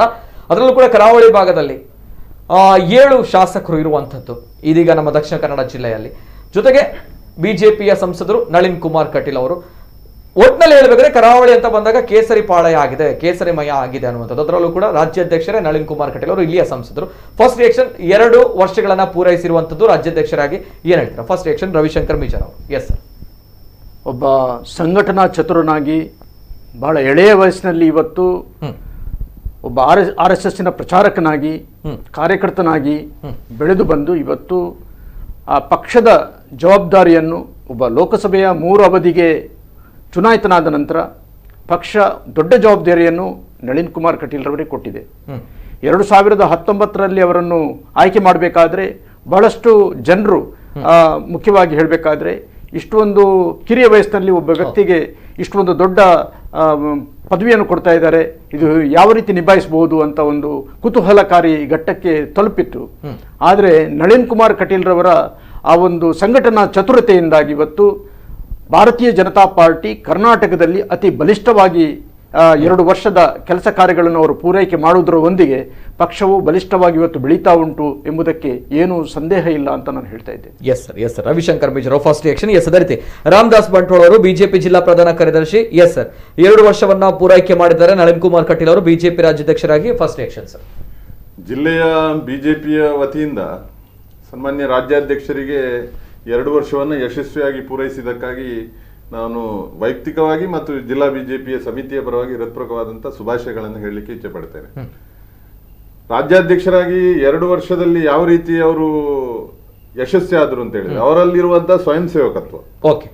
ಅವರೊಬ್ಬ ರಾಷ್ಟ್ರೀಯ ಸ್ವಯಂ ಸೇವಕ ಸಂಘದ ಸುಮಾರು 15 ವರ್ಷ ಎಳವೆ ಪ್ರಾಯದಲ್ಲಿ ಸಂಘದ ಕಾರ್ಯವಾಹಕರಾಗಿ, ಆನಂತರ ಪ್ರಚಾರಕರಾಗಿ ಕೆಲಸ ಕಾರ್ಯಗಳನ್ನು ಮಾಡಿದ್ರು. ಆನಂತರ ಧರ್ಮ ಜಾಗರಣದ ಕೆಲಸ ಕಾರ್ಯಗಳನ್ನು ಮಾಡ್ತಾ ಮಾಡ್ತಾ ತನ್ನ ಸಾಮಾಜಿಕ ಜೀವನವನ್ನು ವಿಸ್ತಾರವನ್ನ ಮಾಡಿಕೊಂಡು, ಆ ಸಂದರ್ಭದಲ್ಲಿ ಅವರಲ್ಲಿ ಇದ್ದದ್ದು ಏನು ಅಂತ ಹೇಳಿದ್ರೆ ಸ್ವಯಂ ಸೇವಕತ್ವ. ಆ ಸ್ವಯಂ ಸೇವಕತ್ವದ ಆಧಾರದಲ್ಲಿ ಇವತ್ತು ಸಣ್ಣ ಎಳೆಯ ಪ್ರಾಯದಲ್ಲಿ ಅವರಿಗೆ ದೊಡ್ಡದಾದಂತಹ ಜವಾಬ್ದಾರಿಗಳು ಸಿಕ್ಕುವು. ಅವರಿಗೆ 2019ರಲ್ಲಿ ಅವರು ಲೋಕಸಭೆಗೆ ಸ್ಪರ್ಧೆ ಮಾಡಿದ್ರು, 14ರಲ್ಲಿ ಲೋಕಸಭೆಗೆ ಸ್ಪರ್ಧೆ ಮಾಡಿದ್ರು, 19ರಲ್ಲಿ ಲೋಕಸಭೆಗೆ ಸ್ಪರ್ಧೆ ಮಾಡಿ 3 ಬಾರಿ ಕೂಡ ಗೆದ್ರು. ಮತ್ತು ಲೋಕಸಭೆಯಲ್ಲಿ ಯಾವ ರೀತಿ ಅವರು ಕೆಲಸ ಕಾರ್ಯಗಳನ್ನ ಮಾಡಿದ್ರು ಅಂತ ಹೇಳಿದ್ರೆ, ಓರ್ವ ಅತ್ಯಂತ ಯಶಸ್ವಿ ಸಂಸದ, ಕರ್ನಾಟಕ ರಾಜ್ಯದ ನಂಬರ್ 1 ಸಂಸದ ಎನ್ನುವಂತ ಹಲವು ತುಂಬಾ ಸಮಯಗಳ ಕಾಲ ನಂಬರ್ 1 ಸಂಸದನಾಗಿ ತನ್ನ ಕೆಲಸ ಕಾರ್ಯಗಳನ್ನು ಮಾಡಿದ್ದಾರೆ. ಇದು ಮಾಡಿದ್ದು ಕಾರ್ಯಕರ್ತರು ಅಥವಾ ಭಾರತೀಯ ಜನತಾ ಪಾರ್ಟಿ ಅವರು ಹೇಳಿದ್ದಲ್ಲ, ಯಾವುದೇ ಒಂದು ಇಂಡಿಪೆಂಡೆಂಟ್ ಅಂದ್ರೆ ಸ್ವತಂತ್ರ ಸರ್ವೆ ಏಜೆನ್ಸಿ ಅವರನ್ನ ಓರ್ವ ನಂಬರ್ 1 ಸಂಸದ ಅಂತ ಹೇಳಿ ಮಾಡಿದ್ದಾರೆ. ಹಾಗಾಗಿ ಸಂಘದ ಒಂದು ತತ್ವ ನಿಷ್ಠೆಗಳನ್ನು ಅಳವಡಿಸಿಕೊಂಡಂತ ಓರ್ವ ಕಾರ್ಯಕರ್ತ. ಭಾರತೀಯ ಜನತಾ ಪಾರ್ಟಿಯಲ್ಲಿ ನಮ್ಮ ಪರಿವಾರ ಸಂಘಟನೆಗಳಲ್ಲಿ ಏನು ಹೇಳ್ತಾರೆ ಅಂತ ಹೇಳಿದ್ರೆ, ವ್ಯಕ್ತಿ ನಿರ್ಮಾಣದಿಂದ ರಾಷ್ಟ್ರ ನಿರ್ಮಾಣ. ಹಾಗಾಗಿ ಓರ್ವ ವ್ಯಕ್ತಿಯಾಗಿ ನಮ್ಮ ನಳಿನ್ ಕುಮಾರ್ ಕಟೀಲ್ ರವರನ್ನ ಪಕ್ಷ ಗುರುತಿಸಿತು, ಪರಿವಾರ ಸಂಘಟನೆಗಳು ಗುರುತಿಸಿ ಅವರಿಗೆ ಜವಾಬ್ದಾರಿಯನ್ನು ಕೊಟ್ಟಂತಹ ಸಂದರ್ಭದಲ್ಲಿ ರಾಷ್ಟ್ರ ನಿರ್ಮಾಣದ ಕೆಲಸ ಕಾರ್ಯಗಳನ್ನು ಅತ್ಯಂತ ಯಶಸ್ವಿಯಾಗಿ ಮಾಡಿದ್ರು. 2 ವರ್ಷಗಳಲ್ಲಿ ಅವರು ಮಾಡಿದಂತ ಪ್ರವಾಸಗಳನ್ನ ನೋಡುವಾಗ ನೋಡ್ಬೋದು. ಈಗಾಗಲೇ ನಮ್ಮ ರವಿಯಣ್ಣ ಹೇಳಿದಾಗೆ, ಓರ್ವ ಸಾಮಾನ್ಯ ಕಾರ್ಯಕರ್ತನಿಗೆ ಇಷ್ಟು ದೊಡ್ಡದಾದಂತಹ ಜವಾಬ್ದಾರಿಯನ್ನು ಕೊಡುವಾಗ ಕೆಲವು ಸಂಶಯಗಳಿದ್ದದ್ದು ಸ್ವಾಭಾವಿಕ ಜನರ ನಡುವೆ. ಆದ್ರೆ ಎಲ್ಲವನ್ನ ಮೀರಿ ಇವತ್ತು ಒಂದು ಯಶಸ್ವಿ ರಾಜ್ಯಾಧ್ಯಕ್ಷ, ರಾಜ್ಯದಲ್ಲಿ ಘಟಾನುಘಟಿಗಳಿದ್ದಾರೆ. ಸನ್ಮಾನ್ಯ ಯಡಿಯೂರಪ್ಪನಂತವರು ಬಹಳ ಮುತ್ಸದ್ದಿಗಳಾದಂತ ಓರ್ವ ಮುಖ್ಯಮಂತ್ರಿಯನ್ನ ಎಲ್ಲರನ್ನ ಸೇರಿಸಿಕೊಂಡು ಎಲ್ಲರನ್ನ ಸೌಹಾರ್ದಯುತವಾಗಿ ಒಳ್ಳೆ ರೀತಿಯಾಗಿ ಇವತ್ತು ಬಸವರಾಜ ಬೊಮ್ಮಾಯಿ ಅವರು ಮುಖ್ಯಮಂತ್ರಿ ಆಗಿದ್ದಾರೆ. ಎಲ್ಲರನ್ನ ಸೇರಿಸಿಕೊಂಡು ಪಕ್ಷ ಸಂಘಟನೆಯನ್ನ ಆಡಳಿತದೊಟ್ಟಿಗೆ ಕೊಂಡೋಗುವಂತ ಕೆಲಸವನ್ನ, ಯಶಸ್ವಿ ಕೆಲಸವನ್ನ ಇವತ್ತು ಸನ್ಮಾನ್ಯ ರಾಜ್ಯಾಧ್ಯಕ್ಷರಾದ ನಳಿನ್ ಕುಮಾರ್ ಕಟೀಲ್ ಜಿ ಅವರು ಮಾಡಿದ್ದಾರೆ. ಹಾಗಾಗಿ ಭಾರತೀಯ ಜನತಾ ಪಾರ್ಟಿಯ ಕಾರ್ಯಕರ್ತರಿಗೆ, ವಿಶೇಷವಾಗಿ ದಕ್ಷಿಣ ಕನ್ನಡ ಜಿಲ್ಲೆಯ ಕಾರ್ಯಕರ್ತರಿಗೆ ನಮಗೆ ಭಾರಿ ಹೆಮ್ಮೆ ಇದೆ. ಸನ್ಮಾನ್ಯ ನಳಿನ್ ಕುಮಾರ್ ಕಟೀಲ್ ಅವರು ಇಷ್ಟು ಒಂದು ದೈತ್ಯವಾದಂತ ಒಂದು ಯಶಸ್ಸನ್ನ ಗಳಿಸಿದರಲ್ಲಿ ನಮ್ಗೆಲ್ರಿಗೂ ತುಂಬಾ ಸಂತೋಷ ಇದೆ. ಮುಂದಿನ ದಿನಗಳಲ್ಲಿ ಇನ್ನು ಉಳಿದಂತ ಯಾವ ಅವಧಿ ಇದೆ ಅದರಲ್ಲಿ ಇನ್ನೂ ಕೂಡ ಹಲವಾರು ಅಗ್ನಿ ಪರೀಕ್ಷೆಗಳು ಬರ್ಲಿಕ್ಕಿದ್ದಾವೆ. ಆ ಸಂದರ್ಭದಲ್ಲಿ ಕೂಡ ಯಶಸ್ವಿ ಆಗ್ತಾರೆ ಅಂತೇಳಿ ನಮ್ಮ ಒಂದು ನಿರೀಕ್ಷೆ ಇದೆ. ಓಕೆ ಓಕೆ ರಾಮದಾಸ್ ಬಂಟ್ವಾಳ ಅವರು, ಬಹುಶಃ ತಾವು ಕೂಡ RSS ನಿಂದ ಬಂದವರು, ರಾಷ್ಟ್ರೀಯ ಸ್ವಯಂ ಸೇವಕ ಸಂಘ. ಸೊ ತಾವು ಹೇಳಿದಾಗ ಪ್ರಥಮವಾಗಿ ಮಾತುಗಳನ್ನ ಅಲ್ಲಿಂದಲೇ ಪ್ರಾರಂಭ ಮಾಡಿರುವಂತ ರಾಷ್ಟ್ರೀಯ ಸ್ವಯಂ ಸೇವಕ ಸಂಘದಿಂದ ಬಂದವರು ನಳಿನ್ ಕುಮಾರ್ ಕಟೀಲ್ ಅವರು, ಅದರಿಂದ ಈ ಹುದ್ದೆ ಸಿಕ್ಕಿದೆ ಅನ್ನುವಂಥದ್ದು. ಎಸ್, ನಳಿನ್ ಕುಮಾರ್ ಕಟೀಲ್ ಅವರಿಗೆ ರಾಷ್ಟ್ರೀಯ ಸ್ವಯಂ ಸೇವಕ ಸಂಘ ಇಷ್ಟು ಉನ್ನತ ಮಟ್ಟಕ್ಕೆ ಬೆಳೆಯುವಲ್ಲಿ ಎಷ್ಟು ಪ್ರಮುಖವಾಗಿ ಪಾತ್ರವನ್ನ ವಹಿಸಿತ್ತು ಅನ್ನುವಂತಹ ವಿಚಾರ ಬರುತ್ತೆ. ಯಾಕಂದ್ರೆ ರವಿಶಂಕರ್ ಮಿಜರ್ ಅವರು ಹೇಳಿದಾಗ ಕೂಡ ಎಲ್ಲರೂ ಕೂಡ ಹೇಳುವಂತಹ ವಿಚಾರ, ನಳಿನ್ ಕುಮಾರ್ ಕಟೀಲ್ ಅವರು ತುಂಬಾ ಕಿರಿಯ ವ್ಯಕ್ತಿ, ಕಿರಿಯರು, ವಯಸ್ಸಿನಲ್ಲಿ ತುಂಬಾ ಕಿರಿಯರಿದ್ದಾರೆ. ಆದರೆ ಅವರಿಗೆ ಸಿಕ್ಕಿರುವಂತಹ ಹುದ್ದೆಗಳು ಅಂತ ಬಂದಾಗ ಅವರು ಪಟ್ಟಿರುವಂತಹ ಒಂದು ಕಷ್ಟ, ಅವರ ನಿಷ್ಠೆ, ಪಕ್ಷ ನಿಷ್ಠೆ ಎಲ್ಲದಕ್ಕೂ ಕೂಡ ಸಿಕ್ಕಿರುವಂತಹ ಒಂದು ಕೊಡುಗೆ ಅನ್ನುವಂಥದ್ದು, ಅದಕ್ಕೆ ಸಿಕ್ಕಿರುವಂತಹ ತಕ್ಕವಾಗಿರುವಂತಹ ಯೋಗ ಅನ್ನುವಂಥದ್ದು ಏನ್ ಹೇಳ್ತೀರಾ? ಅವರು ಓರ್ವ ರಾಷ್ಟ್ರೀಯ ಸ್ವಯಂ ಸೇವಕ ಸಂಘದ ಕಾರ್ಯಕರ್ತರಾಗಿ ಒಂದು 5 ವರ್ಷ ತಾಲೂಕ್ ಕಾರ್ಯವಾಹಕರಾಗಿ ಕೆಲಸ ಮಾಡಿದ್ರು. ಅಂದ್ರೆ ತಾಲೂಕ್ ಕಾರ್ಯವ ಅಂತ ಹೇಳಿದ್ರೆ ಓರ್ವ ಜನರ ನಡುವೆ ಅಂತ ಇರುವಂತ ಕಾರ್ಯಕರ್ತ, ಓರ್ವ ರಾಷ್ಟ್ರೀಯ ಸ್ವಯಂ ಸೇವಕ ಸಂಘದ ಜನರ ನಡುವೆ ಇರುವಂತ ಓರ್ವ ಕಾರ್ಯಕರ್ತನನ್ನ ತಾಲೂಕ್ ಕಾರ್ಯವಾಗಿ ಮಾಡ್ತಾರೆ. ಆನಂತರ ಪ್ರಚಾರಕರು ಅಂತ ಹೇಳಿದ್ರೆ ಒಬ್ಬ ಸಂಘದ ಪೂರ್ಣಾವಧಿ ಕಾರ್ಯಕರ್ತ. ಅಂದ್ರೆ ತನ್ನ ಎಲ್ಲ ಕೆಲಸ ಕಾರ್ಯಗಳನ್ನ ಬಿಟ್ಟು ಸಂಘದ ಪ್ರಚಾರಕ್ಕಾಗಿ, ಸಂಘದ ಪ್ರಸಾರಕ್ಕಾಗಿ, ಸಂಘವನ್ನ ಬೆಳೆಸುವ ದೃಷ್ಟಿಯಿಂದ ಆ ಪ್ರಚಾರಕ ಒಂದು ಜವಾಬ್ದಾರಿಯನ್ನು ವಹಿಸಿಕೊಂಡು ಇಡೀ ತಾಲೂಕಿನಾದ್ಯಂತ ಅಥವಾ ಜಿಲ್ಲೆ ಯಾವ ಜವಾಬ್ದಾರಿಗಳನ್ನು ಕೊಡ್ತಾರೆ ಅಲ್ಲಿ ಓಡಾಟವನ್ನು ಮಾಡಬೇಕು. ಹಾಗಾಗಿ ಅವರಿಗೆ ಓರ್ವ ತಾಲೂಕ್ ಕಾರ್ಯವಾಹನಾಗಿ, ಆನಂತರ ಪ್ರಚಾರಕನಾಗಿ ಅವರಿಗೆ ಸಿಕ್ಕಿದಂತ ಜೀವನ ಅನುಭವ, ಅವರಿಗೆ ಸಿಕ್ಕಿದಂತ ತಳಮಟ್ಟದ ಅನುಭವಗಳು, ಆನಂತರ ಅವರು ಧರ್ಮ ಜಾಗರಣದ ಕೆಲಸವನ್ನು ಪ್ರಾರಂಭ, ಧರ್ಮ ಜಾಗರಣಕ್ಕೆ ಅವರನ್ನ ಸಂಘದ ಹಿರಿಯರು, ನಮ್ಮ ಸಂಘಟನೆ ಹಿರಿಯರು ಅವರನ್ನ ನಿಯುಕ್ತಿ ಮಾಡಿದ್ರು. ಧರ್ಮ ಜಾಗರಣದಲ್ಲಿ ಕೂಡ ತುಂಬಾ ಅನುಭವಗಳನ್ನ ಪಡ್ಕೊಂಡ್ರು. ಆ ಸಂದರ್ಭದಲ್ಲಿ ಒಂದಷ್ಟು ದೇವಸ್ಥಾನಗಳ ಬ್ರಹ್ಮಕಲಶೋತ್ಸವ, ಬೇರೆ ಬೇರೆ ರೀತಿಯಾದಂತ ಮಾತೃಭೂಮಿ ಎನ್ನುವಂತ ಒಂದು ಸಂಸ್ಥೆಯನ್ನ ಈ ದಕ್ಷಿಣ ಕನ್ನಡ ಜಿಲ್ಲೆಯಲ್ಲಿ ಪ್ರಾರಂಭ ಮಾಡಿ ಜನರ ಸೇವೆಯನ್ನ ಮಾಡುವಂತ ಕೆಲಸ ಕಾರ್ಯಗಳನ್ನು ಮಾಡಿದ್ರು. ಅದರಲ್ಲಿ ಯಶಸ್ವಿ ಆದ್ರು ಅವರು. ಯಶಸ್ವಿ ಯಾಕೆ ಅಂತ ಹೇಳಿದ್ರೆ ಓರ್ವ ಸ್ವಯಂ ಸೇವಕನಲ್ಲಿರುವಂತ ಯಾವ ಒಂದು ನೇರ ನೋಟ ಮತ್ತು ಮುಕ್ತವಾದಂತ ಬೆರೆಯುವಂತ ಮನಸ್ಸು, ಮತ್ತು ಕಾರ್ಯಕರ್ತರಾಗಿ, ಜನಸಾಮಾನ್ಯರಲ್ಲಿ ಜನಸಾಮಾನ್ಯನಾಗಿ, ಹಿರಿಯ ವ್ಯಕ್ತಿಗಳಲ್ಲಿ ಬಹಳ ಒಂದು ಘನತೆಯಿಂದ, ಒಂದು ಬದ್ಧತೆಯಿಂದ ಮಾತಾಡುವಂತ ಕೆಲಸ ಕಾರ್ಯಗಳನ್ನು ಅವರ ಜೀವನದಲ್ಲಿ, ಅವರ ಗುಣಗಳಲ್ಲಿ ಅಳವಡಿಸಿಕೊಂಡ ಕಾರಣ ಹಿರಿಯರವರನ್ನು ಗುರುತಿಸಿದ್ರು. ಅಚಾನಕ್ ಆಗಿ ಅವರಿಗೆ ಲೋಕಸಭೆಗೆ ನಿಲ್ಲುವಂತ ಒಂದು ಅವಕಾಶ ಸಿಕ್ಕಿತು. ಹಿರಿಯರವರನ್ನ ಆಯ್ಕೆ ಮಾಡಿದ್ರು. ದಕ್ಷಿಣ ಕನ್ನಡ ಜಿಲ್ಲೆಯಲ್ಲಿ ಜನಾರ್ದನ ಪೂಜಾರಿ ಅಂತ ಮುತ್ಸದ್ದಿ, ಕಾಂಗ್ರೆಸ್ ನಲ್ಲಿ ಮುತ್ಸದ್ದಿ ಇದ್ರು. ಆ ಸಂದರ್ಭದಲ್ಲಿ ಜನಾರ್ದನ ಪೂಜಾರಿ ಅವರ ಎದುರು ಈ ಒಂದು ಎಳೆಪ್ರಾಯದ ನಳಿನ್ ಕುಮಾರ್ ಕಟೀಲ್ ರನ್ನ ನಿಲ್ಲಿಸಿ ಭಾರತೀಯ ಜನತಾ ಪಾರ್ಟಿ ಕಾರ್ಯಕರ್ತರು ಗೆಲ್ಲಿಸಿಕೊಟ್ರು. ಯಾಕೆ ಗೆಲ್ಲಿಸಿಕೊಟ್ರು ಅಂತ ಹೇಳಿದ್ರೆ ನಳಿನ್ ಕುಮಾರ್ ಕಟೀಲ್ ಜಿ ಅವ್ರದ್ದು ಇಡೀ ಜಿಲ್ಲೆಯಲ್ಲಿ ಅವರಿಗೆ ಓಡಾಟ ಮಾಡಿದಂತ ಅನುಭವಗಳಿದ್ದು, ಆ ಅನುಭವದ ಆಧಾರದಲ್ಲಿ ಭಾರತೀಯ ಜನತಾ ಪಾರ್ಟಿಯ ಸಾಮಾನ್ಯ ಕಾರ್ಯಕರ್ತರ ಒಂದು ಶ್ರಮದಿಂದಾಗಿ ಅವರು 45,000 ಮತಗಳಿಗೆ ಪ್ರಥಮ ಬಾರಿಗೆ ಇದ್ರು 2009ರಲ್ಲಿ. ಆ ನಂತರ ಕೆಲಸ ಮಾಡಿದ್ರು, ಜನರು ಅವರನ್ನು ಒಪ್ಪಿಕೊಂಡ್ರು. ಆ ನಂತರ 1,41,000 ಸುಮಾರು 1,50,000 ಮತಗಳಿಗೆ ಗೆದ್ರು. 3ನೇ ಬಾರಿ ಅದನ್ನ ದುಪ್ಪಟ್ಟು ಮಾಡಿದ್ರು. ಒಂದು ವೇಳೆ ಏನು ಅಂತ ಹೇಳಿದ್ರೆ ಇವರ ಕೆಲಸ ಕಾರ್ಯಗಳಲ್ಲಿ ಜನರು ಗುರುತಿಸುವಂತದ್ದು, ನಮ್ಮ ಹಿರಿಯರು, ನಮ್ಮ ಪಕ್ಷದ ಕಾರ್ಯಕರ್ತರು ಗುರುತಿಸಿ ಈ ರೀತಿಯಾದಂತ ಇದು ಮಾಡದಿದ್ರೆ ಅಷ್ಟು ದೊಡ್ಡದಾದಂತ ಒಂದು ದೈತ್ಯ ಹೆಜ್ಜೆಯನ್ನು ಇಡ್ಲಿಕ್ಕೆ ಸಾಧ್ಯವಾಗ್ತಿರ್ಲಿಲ್ಲ. ಅವರಲ್ಲಿ ಇರುವಂತಹ ಒಂದು ಒಳ್ಳೆಯ ಗುಣಗಳನ್ನ, ನಾಯಕತ್ವದ ಗುಣಗಳನ್ನ, ಸಂಘಟನಾತ್ಮಕ ಗುಣಗಳನ್ನ ಹಿರಿಯರು ಗಮನಿಸಿದ್ರು, ಪಕ್ಷ ಗಮನಿಸಿತ್ತು, ಜನಸಾಮಾನ್ಯರು ಗಮನಿಸಿದ್ರು. ಹಾಗಾಗಿ ಅದನ್ನ ಮುಂದುವರಿಸಿಕೊಂಡು ಹೋಗುವಂತ ಕೆಲಸ ಕಾರ್ಯಗಳನ್ನು ಮಾಡಿದ್ರು. ಮತ್ತು ಅತ್ಯಂತ ಸೂಕ್ಷ್ಮದ ಸಂದರ್ಭದಲ್ಲಿ, ಅತ್ಯಂತ ಒಂದು ಸಂಕಷ್ಟದ ಸಂದರ್ಭದಲ್ಲಿ ಒಂದು ಪಕ್ಷವನ್ನ ಹೇಗೆ ಮುನ್ನಡೆಸಬೇಕು ಅಥವಾ ಒಂದು ಸಂಘಟನೆಯನ್ನು ಹೇಗೆ ಮುನ್ನಡೆಸಬೇಕು, ಅದರಲ್ಲಿ ಅವರು ಯಶಸ್ಸನ್ನ ಕಂಡ್ರು. ಯಾವುದೇ ರೀತಿಯಾದಂತಹ ಸಂಕಷ್ಟ, ಟ್ರಬಲ್ ಶೂಟಿಂಗ್ ಎನ್ನುವಂತ ಸಂದರ್ಭ ಇದ್ರೆ ನಳಿನ್ ಕುಮಾರ್ ಕಟೀಲ್ ಅವರು ಅಲ್ಲಿ ಕೂಡಲೇ ಅದನ್ನ ಸರಿ ಮಾಡುವಂತ ಕೆಲಸಕ್ಕೆ, ಯಾವುದೇ ಪಕ್ಷಕ್ಕೆ, ಸಂಘಟನೆಗೆ ಅಥವಾ ಇನ್ನಿತರ ಯಾವುದೇ ಇದಕ್ಕೆ ಸಂಕಷ್ಟ ಬಂದಂತ ಸಂದರ್ಭದಲ್ಲಿ ಆ ಟ್ರಬಲ್ ಶೂಟಿಂಗ್ ಕೆಲಸಗಳನ್ನ ಕೂಡ ಮಾಡ್ತಾ ಅವ್ರು ಬೆಳೀತಾ ಬಂದ್ರು. ಇವತ್ತು ದಕ್ಷಿಣ ಕನ್ನಡ ಜಿಲ್ಲೆಗೆ ನಮ್ಗೆ ಹೆಮ್ಮೆ, ಒಂದು ಆಸ್ತಿ ನಳಿನ್ ಕುಮಾರ್ ಕಟೀಲ್. ಸುಮಾರು 16,000 ಕೋಟಿಗಿಂತಲೂ ಹೆಚ್ಚಿನ ಅನುದಾನವನ್ನು ದಕ್ಷಿಣ ಕನ್ನಡ ಜಿಲ್ಲೆಗೆ ತಂದಿದ್ದಾರೆ. ಬೇರೆ ಇವತ್ತು ಪ್ಲಾಸ್ಟಿಕ್ ಪಾರ್ಕ್ ಇರ್ಬೋದು, ಬೇರೆ ಅಭಿವೃದ್ಧಿಯ ದೃಷ್ಟಿಯಿಂದಲೂ ಕೂಡ ನಂಬರ್ 1 ಸಂಸದ ಅಂತ ಹೇಳಿದ್ರೆ ಕೇವಲ ಸಂಸತ್ತಿನಲ್ಲಿ ಅಟೆಂಡೆನ್ಸ್ ನ ಆಧಾರದಲ್ಲಿ ಮಾಡುವಂತದ್ದಲ್ಲ. ಅವರು ಅನುದಾನಗಳನ್ನು ಯಾವ ರೀತಿ ಇದು ಮಾಡ್ತಾರೆ, ಸಭೆಗಳಲ್ಲಿ ಯಾವ ರೀತಿ ಭಾಗವಹಿಸ್ತಾರೆ, ಮತ್ತು ಜನಸಾಮಾನ್ಯರವರ ಮುಟ್ಟುವಂತ ಕೆಲಸ, ಸಂಪರ್ಕಗಳ ಆಧಾರದಲ್ಲಿ ಅವರನ್ನು ನಂಬರ್ 1 ಸಂಸದ ಅಂತ ಹೇಳಿ ಮಾಡಿ ಎಲ್ಲ ವಿಧಾನಗಳಲ್ಲಿ ಎಲ್ಲ ರಂಗಗಳಲ್ಲಿ ಅವರು ಯಶಸ್ಸನ್ನು ಗಳಿಸಿದ್ದಾರೆ. ಹಾಗಾಗಿ ಇಡೀ ಕರ್ನಾಟಕ ರಾಜ್ಯದಲ್ಲಿ ನೋಡುವಂತ ಸಂದರ್ಭದಲ್ಲಿ ನಳಿನ್ ಕುಮಾರ್ ಕಟೀಲ್ರನ್ನೇ ರಾಜ್ಯಾಧ್ಯಕ್ಷರನ್ನಾಗಿ ಮಾಡ್ಬೇಕು. ಆ ಸಂದರ್ಭ ಅಂತದಿತ್ತು. ಆ ರೀತಿಯಾಗಿ ನಮ್ಗೆ ಅಂದ್ರೆ ನಳಿನ್ ಕುಮಾರ್ ಕಟೀಲ್ರಿಂದ ನಾವು ಕಾರ್ಯಕರ್ತರು, ದಕ್ಷಿಣ ಕನ್ನಡ ಜಿಲ್ಲೆಯ ಕಾರ್ಯಕರ್ತರು ಕಲಿಯುವಂತದ್ದು ತುಂಬಾ ಇದೆ. ಹಾಗಾಗಿ ಅವರು ಯಶಸ್ಸನ್ನ ಗಳಿಸಿದ್ದಾರೆ. ಮುಂದಕ್ಕೆ ಹೋಗಬೇಕು. ಇನ್ನು ಮುಂದಿನ ಹೆಚ್ಚು ಹೆಚ್ಚು ಜವಾಬ್ದಾರಿಗಳು, ಹೆಚ್ಚು ಹೆಚ್ಚು ಅವಕಾಶಗಳು ಅವರಿಗೆ ಸಿಗಬೇಕು ಎನ್ನುವಂಥದ್ದು ನಮ್ಮ ದಕ್ಷಿಣ ಕನ್ನಡ ಜಿಲ್ಲೆಯ ಕಾರ್ಯಕರ್ತರು ಮತ್ತು ಜನರ ಅಭಿಲಾಷೆ ಇದೆ. ಎಸ್ ತಮ್ಮಗಳಿಗೂ ಕೂಡ ಸುಸಂದರ್ಭ. ಯಾಕಂದ್ರೆ ತಮ್ಮಗಳ ಅವಧಿಯಲ್ಲಿ ರಾಜ್ಯಾಧ್ಯಕ್ಷರಿದ್ದಾರೆ ನಳಿನ್ ಕುಮಾರ್ ಕಟೀಲ್ ಅನ್ನುವಂಥದ್ದು. ಜೊತೆಗೆ ನಳಿನ್ ಕುಮಾರ್ ಕಟೀಲ್ ಅವರ ರಾಜ್ಯಾಧ್ಯಕ್ಷರ ಹುದ್ದೆ ಸಿಗುತ್ತೆ ಅಂತ ಬಂದಾಗ ಆ ಹಿಂದೆ ಆ ಹುದ್ದೆಯಲ್ಲಿದ್ದವರು ಬಿಜೆಪಿಯ ಪ್ರಬಲ ನಾಯಕರು, ಮಾಜಿ ಮುಖ್ಯಮಂತ್ರಿಗಳು BS ಯಡಿಯೂರಪ್ಪನವರು. ತದನಂತರ ಅವರಿಂದ ಹುದ್ದೆ ತೆರವಾದಾಗ ಆ ಹುದ್ದೆಗೆ, ಆ ಜಾಗಕ್ಕೆ ಮತ್ತೊಬ್ಬ ಸಮರ್ಥವಾಗಿರುವಂತಹ ನಾಯಕ ಬರಬೇಕು. ಯಾರಾಗ್ತಾರೆ? ಯಡಿಯೂರಪ್ಪ ಅಂತ ಬಂದಾಗ ಬಿಜೆಪಿ ಪಕ್ಷವನ್ನ ತಳಮಟ್ಟದಿಂದ ಕಟ್ಟಿದವರು, ಎಂತಹ ಶಕ್ತಿ, ಮಹಾನ್ ಶಕ್ತಿ ಎಲ್ಲರಿಗೂ ಕೂಡ ಗೊತ್ತಿರುವಂತಹ ವಿಚಾರ ಯಡಿಯೂರಪ್ಪನವರು. ಅವರ ಸ್ಥಾನವನ್ನ ಯಾರು ತುಂಬುತ್ತಾರೆ ಅನ್ನುವಂತಹ ವಿಚಾರ ಬಂದಾಗ ಆ ರಾಜ್ಯಾಧ್ಯಕ್ಷರ ಹುದ್ದೆ, ಮುಖ್ಯಮಂತ್ರಿಗಳಾಗ್ತಾರೆ ಯಡಿಯೂರಪ್ಪನವರು, ಸಂದರ್ಭ ರಾಜ್ಯಾಧ್ಯಕ್ಷರ ಹುದ್ದೆ ಖಾಲಿ ಆಗುತ್ತೆ. ಆ ರಾಜ್ಯಾಧ್ಯಕ್ಷರ ಹುದ್ದೆಗೆ ಬಂದಿರುವಂತದ್ದು ನಳಿನ್ ಕುಮಾರ್ ಕಟೀಲ್ ಅವರು. ಅದರಲ್ಲೂ ಕೂಡ ದಕ್ಷಿಣ ಕನ್ನಡ ಜಿಲ್ಲೆಯ ಸಂಸದರು, ಅತ್ಯಂತ ವಯಸ್ಸಿನಲ್ಲಿ ಕಿರಿಯರಾಗಿರುವಂತಹ ವ್ಯಕ್ತಿಗೆ ಈ ರಾಜ್ಯಾಧ್ಯಕ್ಷರ ಹುದ್ದೆ, ಅದರಲ್ಲೂ ಕೂಡ ಯಡಿಯೂರಪ್ಪನವರು ನಿಭಾಯಿಸಿದಂತಹ ರಾಜ್ಯಾಧ್ಯಕ್ಷರ ಹುದ್ದೆ ನಿಭಾಯಿಸ್ತಾರಾ ಅನ್ನುವಂತಹ ದೊಡ್ಡ ಮಟ್ಟದ ಪ್ರಶ್ನೆಗಳಿಗೆ ಉತ್ತರ ಸಿಕ್ಕಿರುವಂತದ್ದು.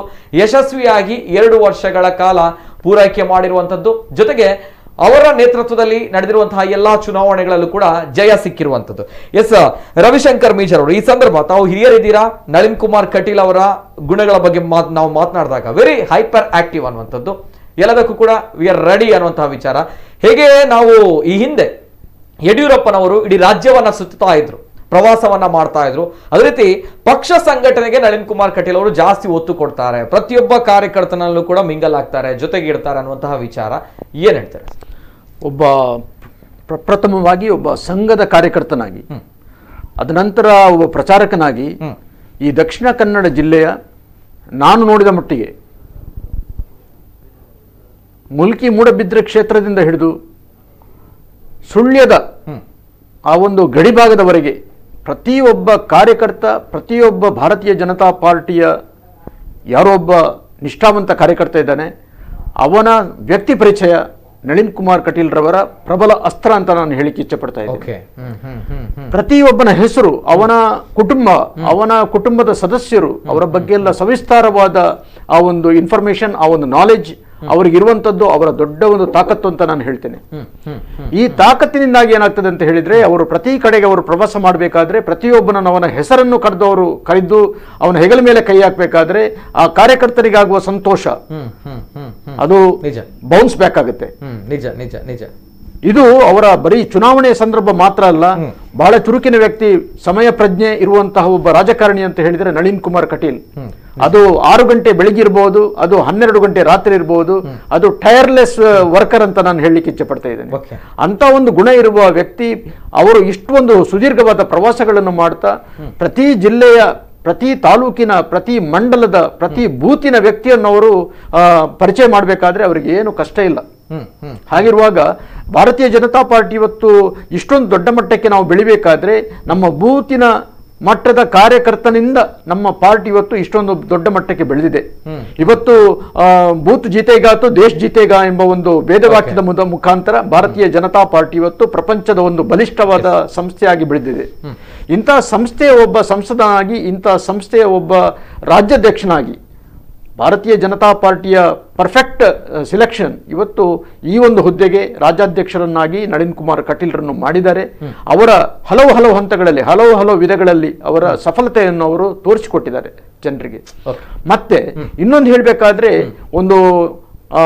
ಒಂದು ಪ್ರವಾಸ ಮಾಡುವಂತಹ ಒಂದು ಗುಣ ಅದೇನಂದ್ರೆ, ಪ್ರತಿದಿನ ಸುಮಾರು 350 ಕಿಲೋಮೀಟರ್ ಇಲ್ಲಿಂದ ಕಾರ್ನಲ್ಲಿ ಸುತ್ತಬೇಕಾದ್ರೆ ಅದಕ್ಕೂ ಒಂದು ತಾಕತ್ ಬೇಕು.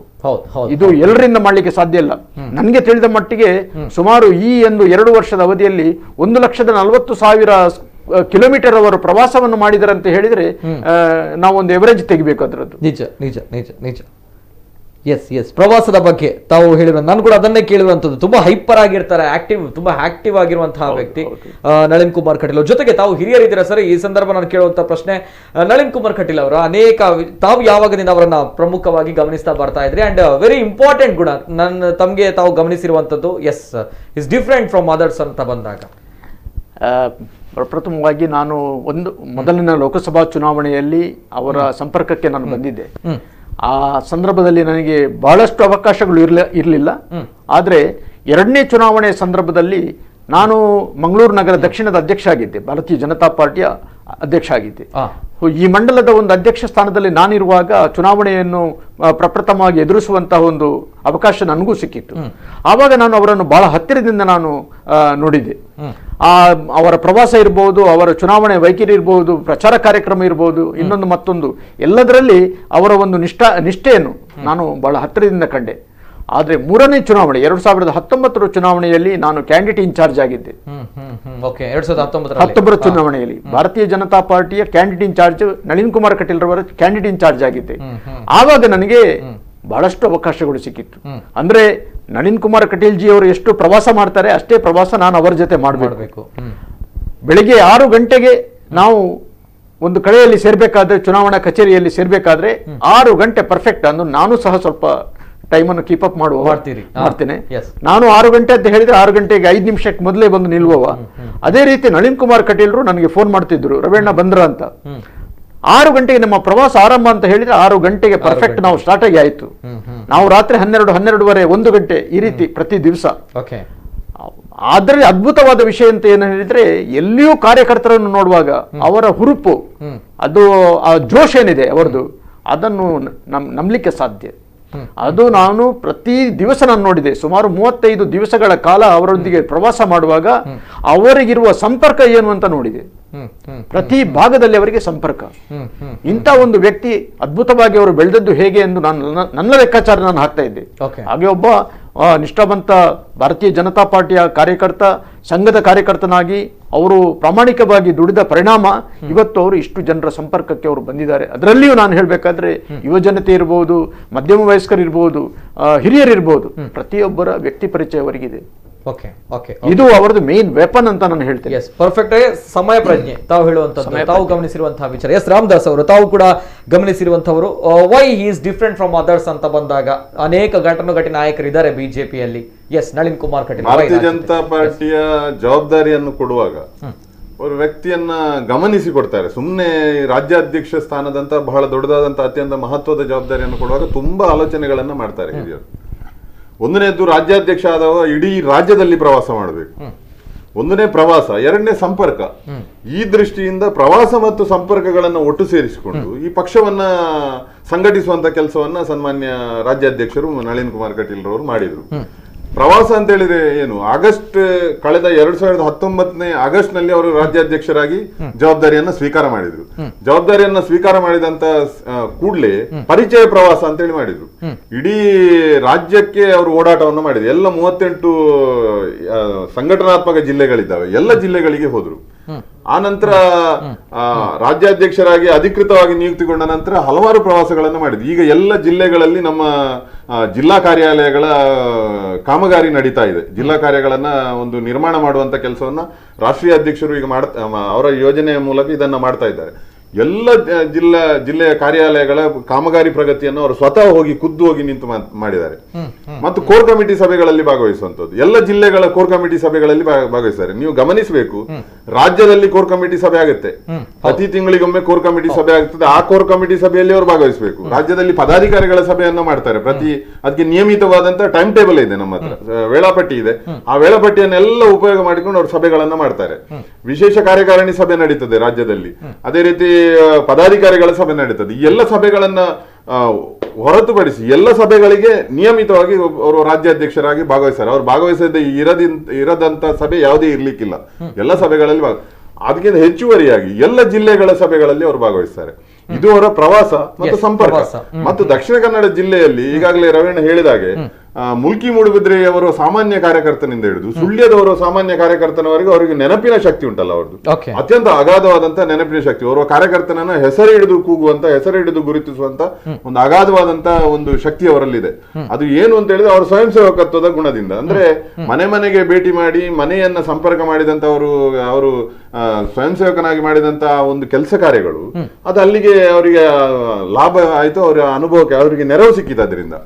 ಹಾಗಾಗಿ ಪ್ರವಾಸಗಳ ಆಧಾರದಲ್ಲಿ ಅತ್ಯಂತ ಹೆಚ್ಚು ಪ್ರವಾಸ ಮಾಡಿದಂತ ಓರ್ವ ರಾಜ್ಯಾಧ್ಯಕ್ಷ. ಸುಮಾರು 18 ಬಾರಿ ಜಿಲ್ಲೆಯ ರಾಜ್ಯದಲ್ಲಿ ಪ್ರವಾಸವನ್ನು ಮಾಡಿದ್ದಾರೆ. ಸುಮಾರು 1,40,000 ಕಿಲೋಮೀಟರ್ಗಳಷ್ಟು ಪ್ರವಾಸವನ್ನು ಅವರು ಮಾಡಿದ್ದಾರೆ. ಬೇರೆ ಬೇರೆ ಕೋರ್ ಕಮಿಟಿ ಸಭೆಗಳಿರ್ಬೋದು, ಬೇರೆ ಬೇರೆ ಸಭೆಗಳಿರ್ಬೋದು, ಯಾವುದೇ ಸಭೆಗಳನ್ನ ತಪ್ಪಿಸುವುದಿಲ್ಲ. ಮತ್ತು ಚುನಾವಣೆಯ ಸಂದರ್ಭದಲ್ಲಿ ಆ ಕ್ಷೇತ್ರದಲ್ಲಿ ಇದ್ದುಕೊಂಡು ಕಾರ್ಯಕರ್ತರಿಗೆ ಮಾರ್ಗದರ್ಶನವನ್ನು ಮಾಡುವಂತ ಕೆಲಸವನ್ನು ಮಾಡಿದ್ರು. ಬೇರೆ ಬೇರೆ ಉಪಚುನಾವಣೆಗಳು ಬಂದಿವೆ. ಇನ್ನು ಮುಂದಕ್ಕೆ MLC ಚುನಾವಣೆ ಬರ್ತದೆ, ಇನ್ನು ಮುಂದಕ್ಕೆ ಜಿಲ್ಲಾ ಪಂಚಾಯತ್, ತಾಲೂಕ್ ಪಂಚಾಯತ್ ಚುನಾವಣೆಗಳು ಬರ್ತವೆ. ಎಲ್ಲ ಚುನಾವಣೆಯನ್ನ ಅತ್ಯಂತ ಗಂಭೀರವಾಗಿ ಪರಿಗಣಿಸುವಂತ ಅವರು ರಾಜ್ಯಾಧ್ಯಕ್ಷ. ಯಾವುದೇ ಚುನಾವಣೆ ನಮ್ಗೆ ಸಣ್ಣದಲ್ಲ. ಭಾರತೀಯ ಜನತಾ ಪಾರ್ಟಿಯ ಬಲವರ್ಧನೆಯ ದೃಷ್ಟಿಯಿಂದ, ಭಾರತೀಯ ಜನತಾ ಪಾರ್ಟಿಯನ್ನ ಸರ್ವವ್ಯಾಪಿ ಸರ್ವಸ್ಪರ್ಶಿ ಮಾಡುವ ದೃಷ್ಟಿಯಿಂದ ಈ ಕಾರ್ಯಕ್ರಮ ಬಹಳ ಮಾತಾಡ್ತಾರೆ ನಮ್ಮ ಜೊತೆ. ನಮ್ಮ ಜೊತೆ ದೂರವಾಣಿ ಸಂಪರ್ಕದಲ್ಲಿದ್ದಾರೆ ಭರತ್ ಶೆಟ್ಟಿ ಅವರು, ಡಾಕ್ಟರ್ ಭರತ್ ಶೆಟ್ಟಿ ಅವರು, ಮಂಗಳೂರು ಉತ್ತರ ವಿಧಾನಸಭಾ ಕ್ಷೇತ್ರದ ಶಾಸಕರು. ನಮಸ್ತೆ ಸರ್. ನಮಸ್ತೆ. ಸದ್ಯ ನಳಿನ್ ಕುಮಾರ್ ಕಟೀಲ್ ಅವರು ನಮ್ಮ ದಕ್ಷಿಣ ಕನ್ನಡ ಜಿಲ್ಲೆಯ ಸಂಸದರು, ಬಿಜೆಪಿ ರಾಜ್ಯಾಧ್ಯಕ್ಷರಾಗಿ 2 ವರ್ಷ ಇಂದಿಗೆ ಪೂರೈಕೆ ಮಾಡಿದ್ದಾರೆ, ಯಶಸ್ವಿಯಾಗಿರುವಂತಹ 2 ವರ್ಷ. ಏನ್ ಹೇಳಲಿಕ್ಕೆ ಇಷ್ಟಪಡ್ತೀರಾ ಶಾಸಕರಾಗಿ ಭರತ್ ಶೆಟ್ಟಿ ಅವರು? First reaction sir.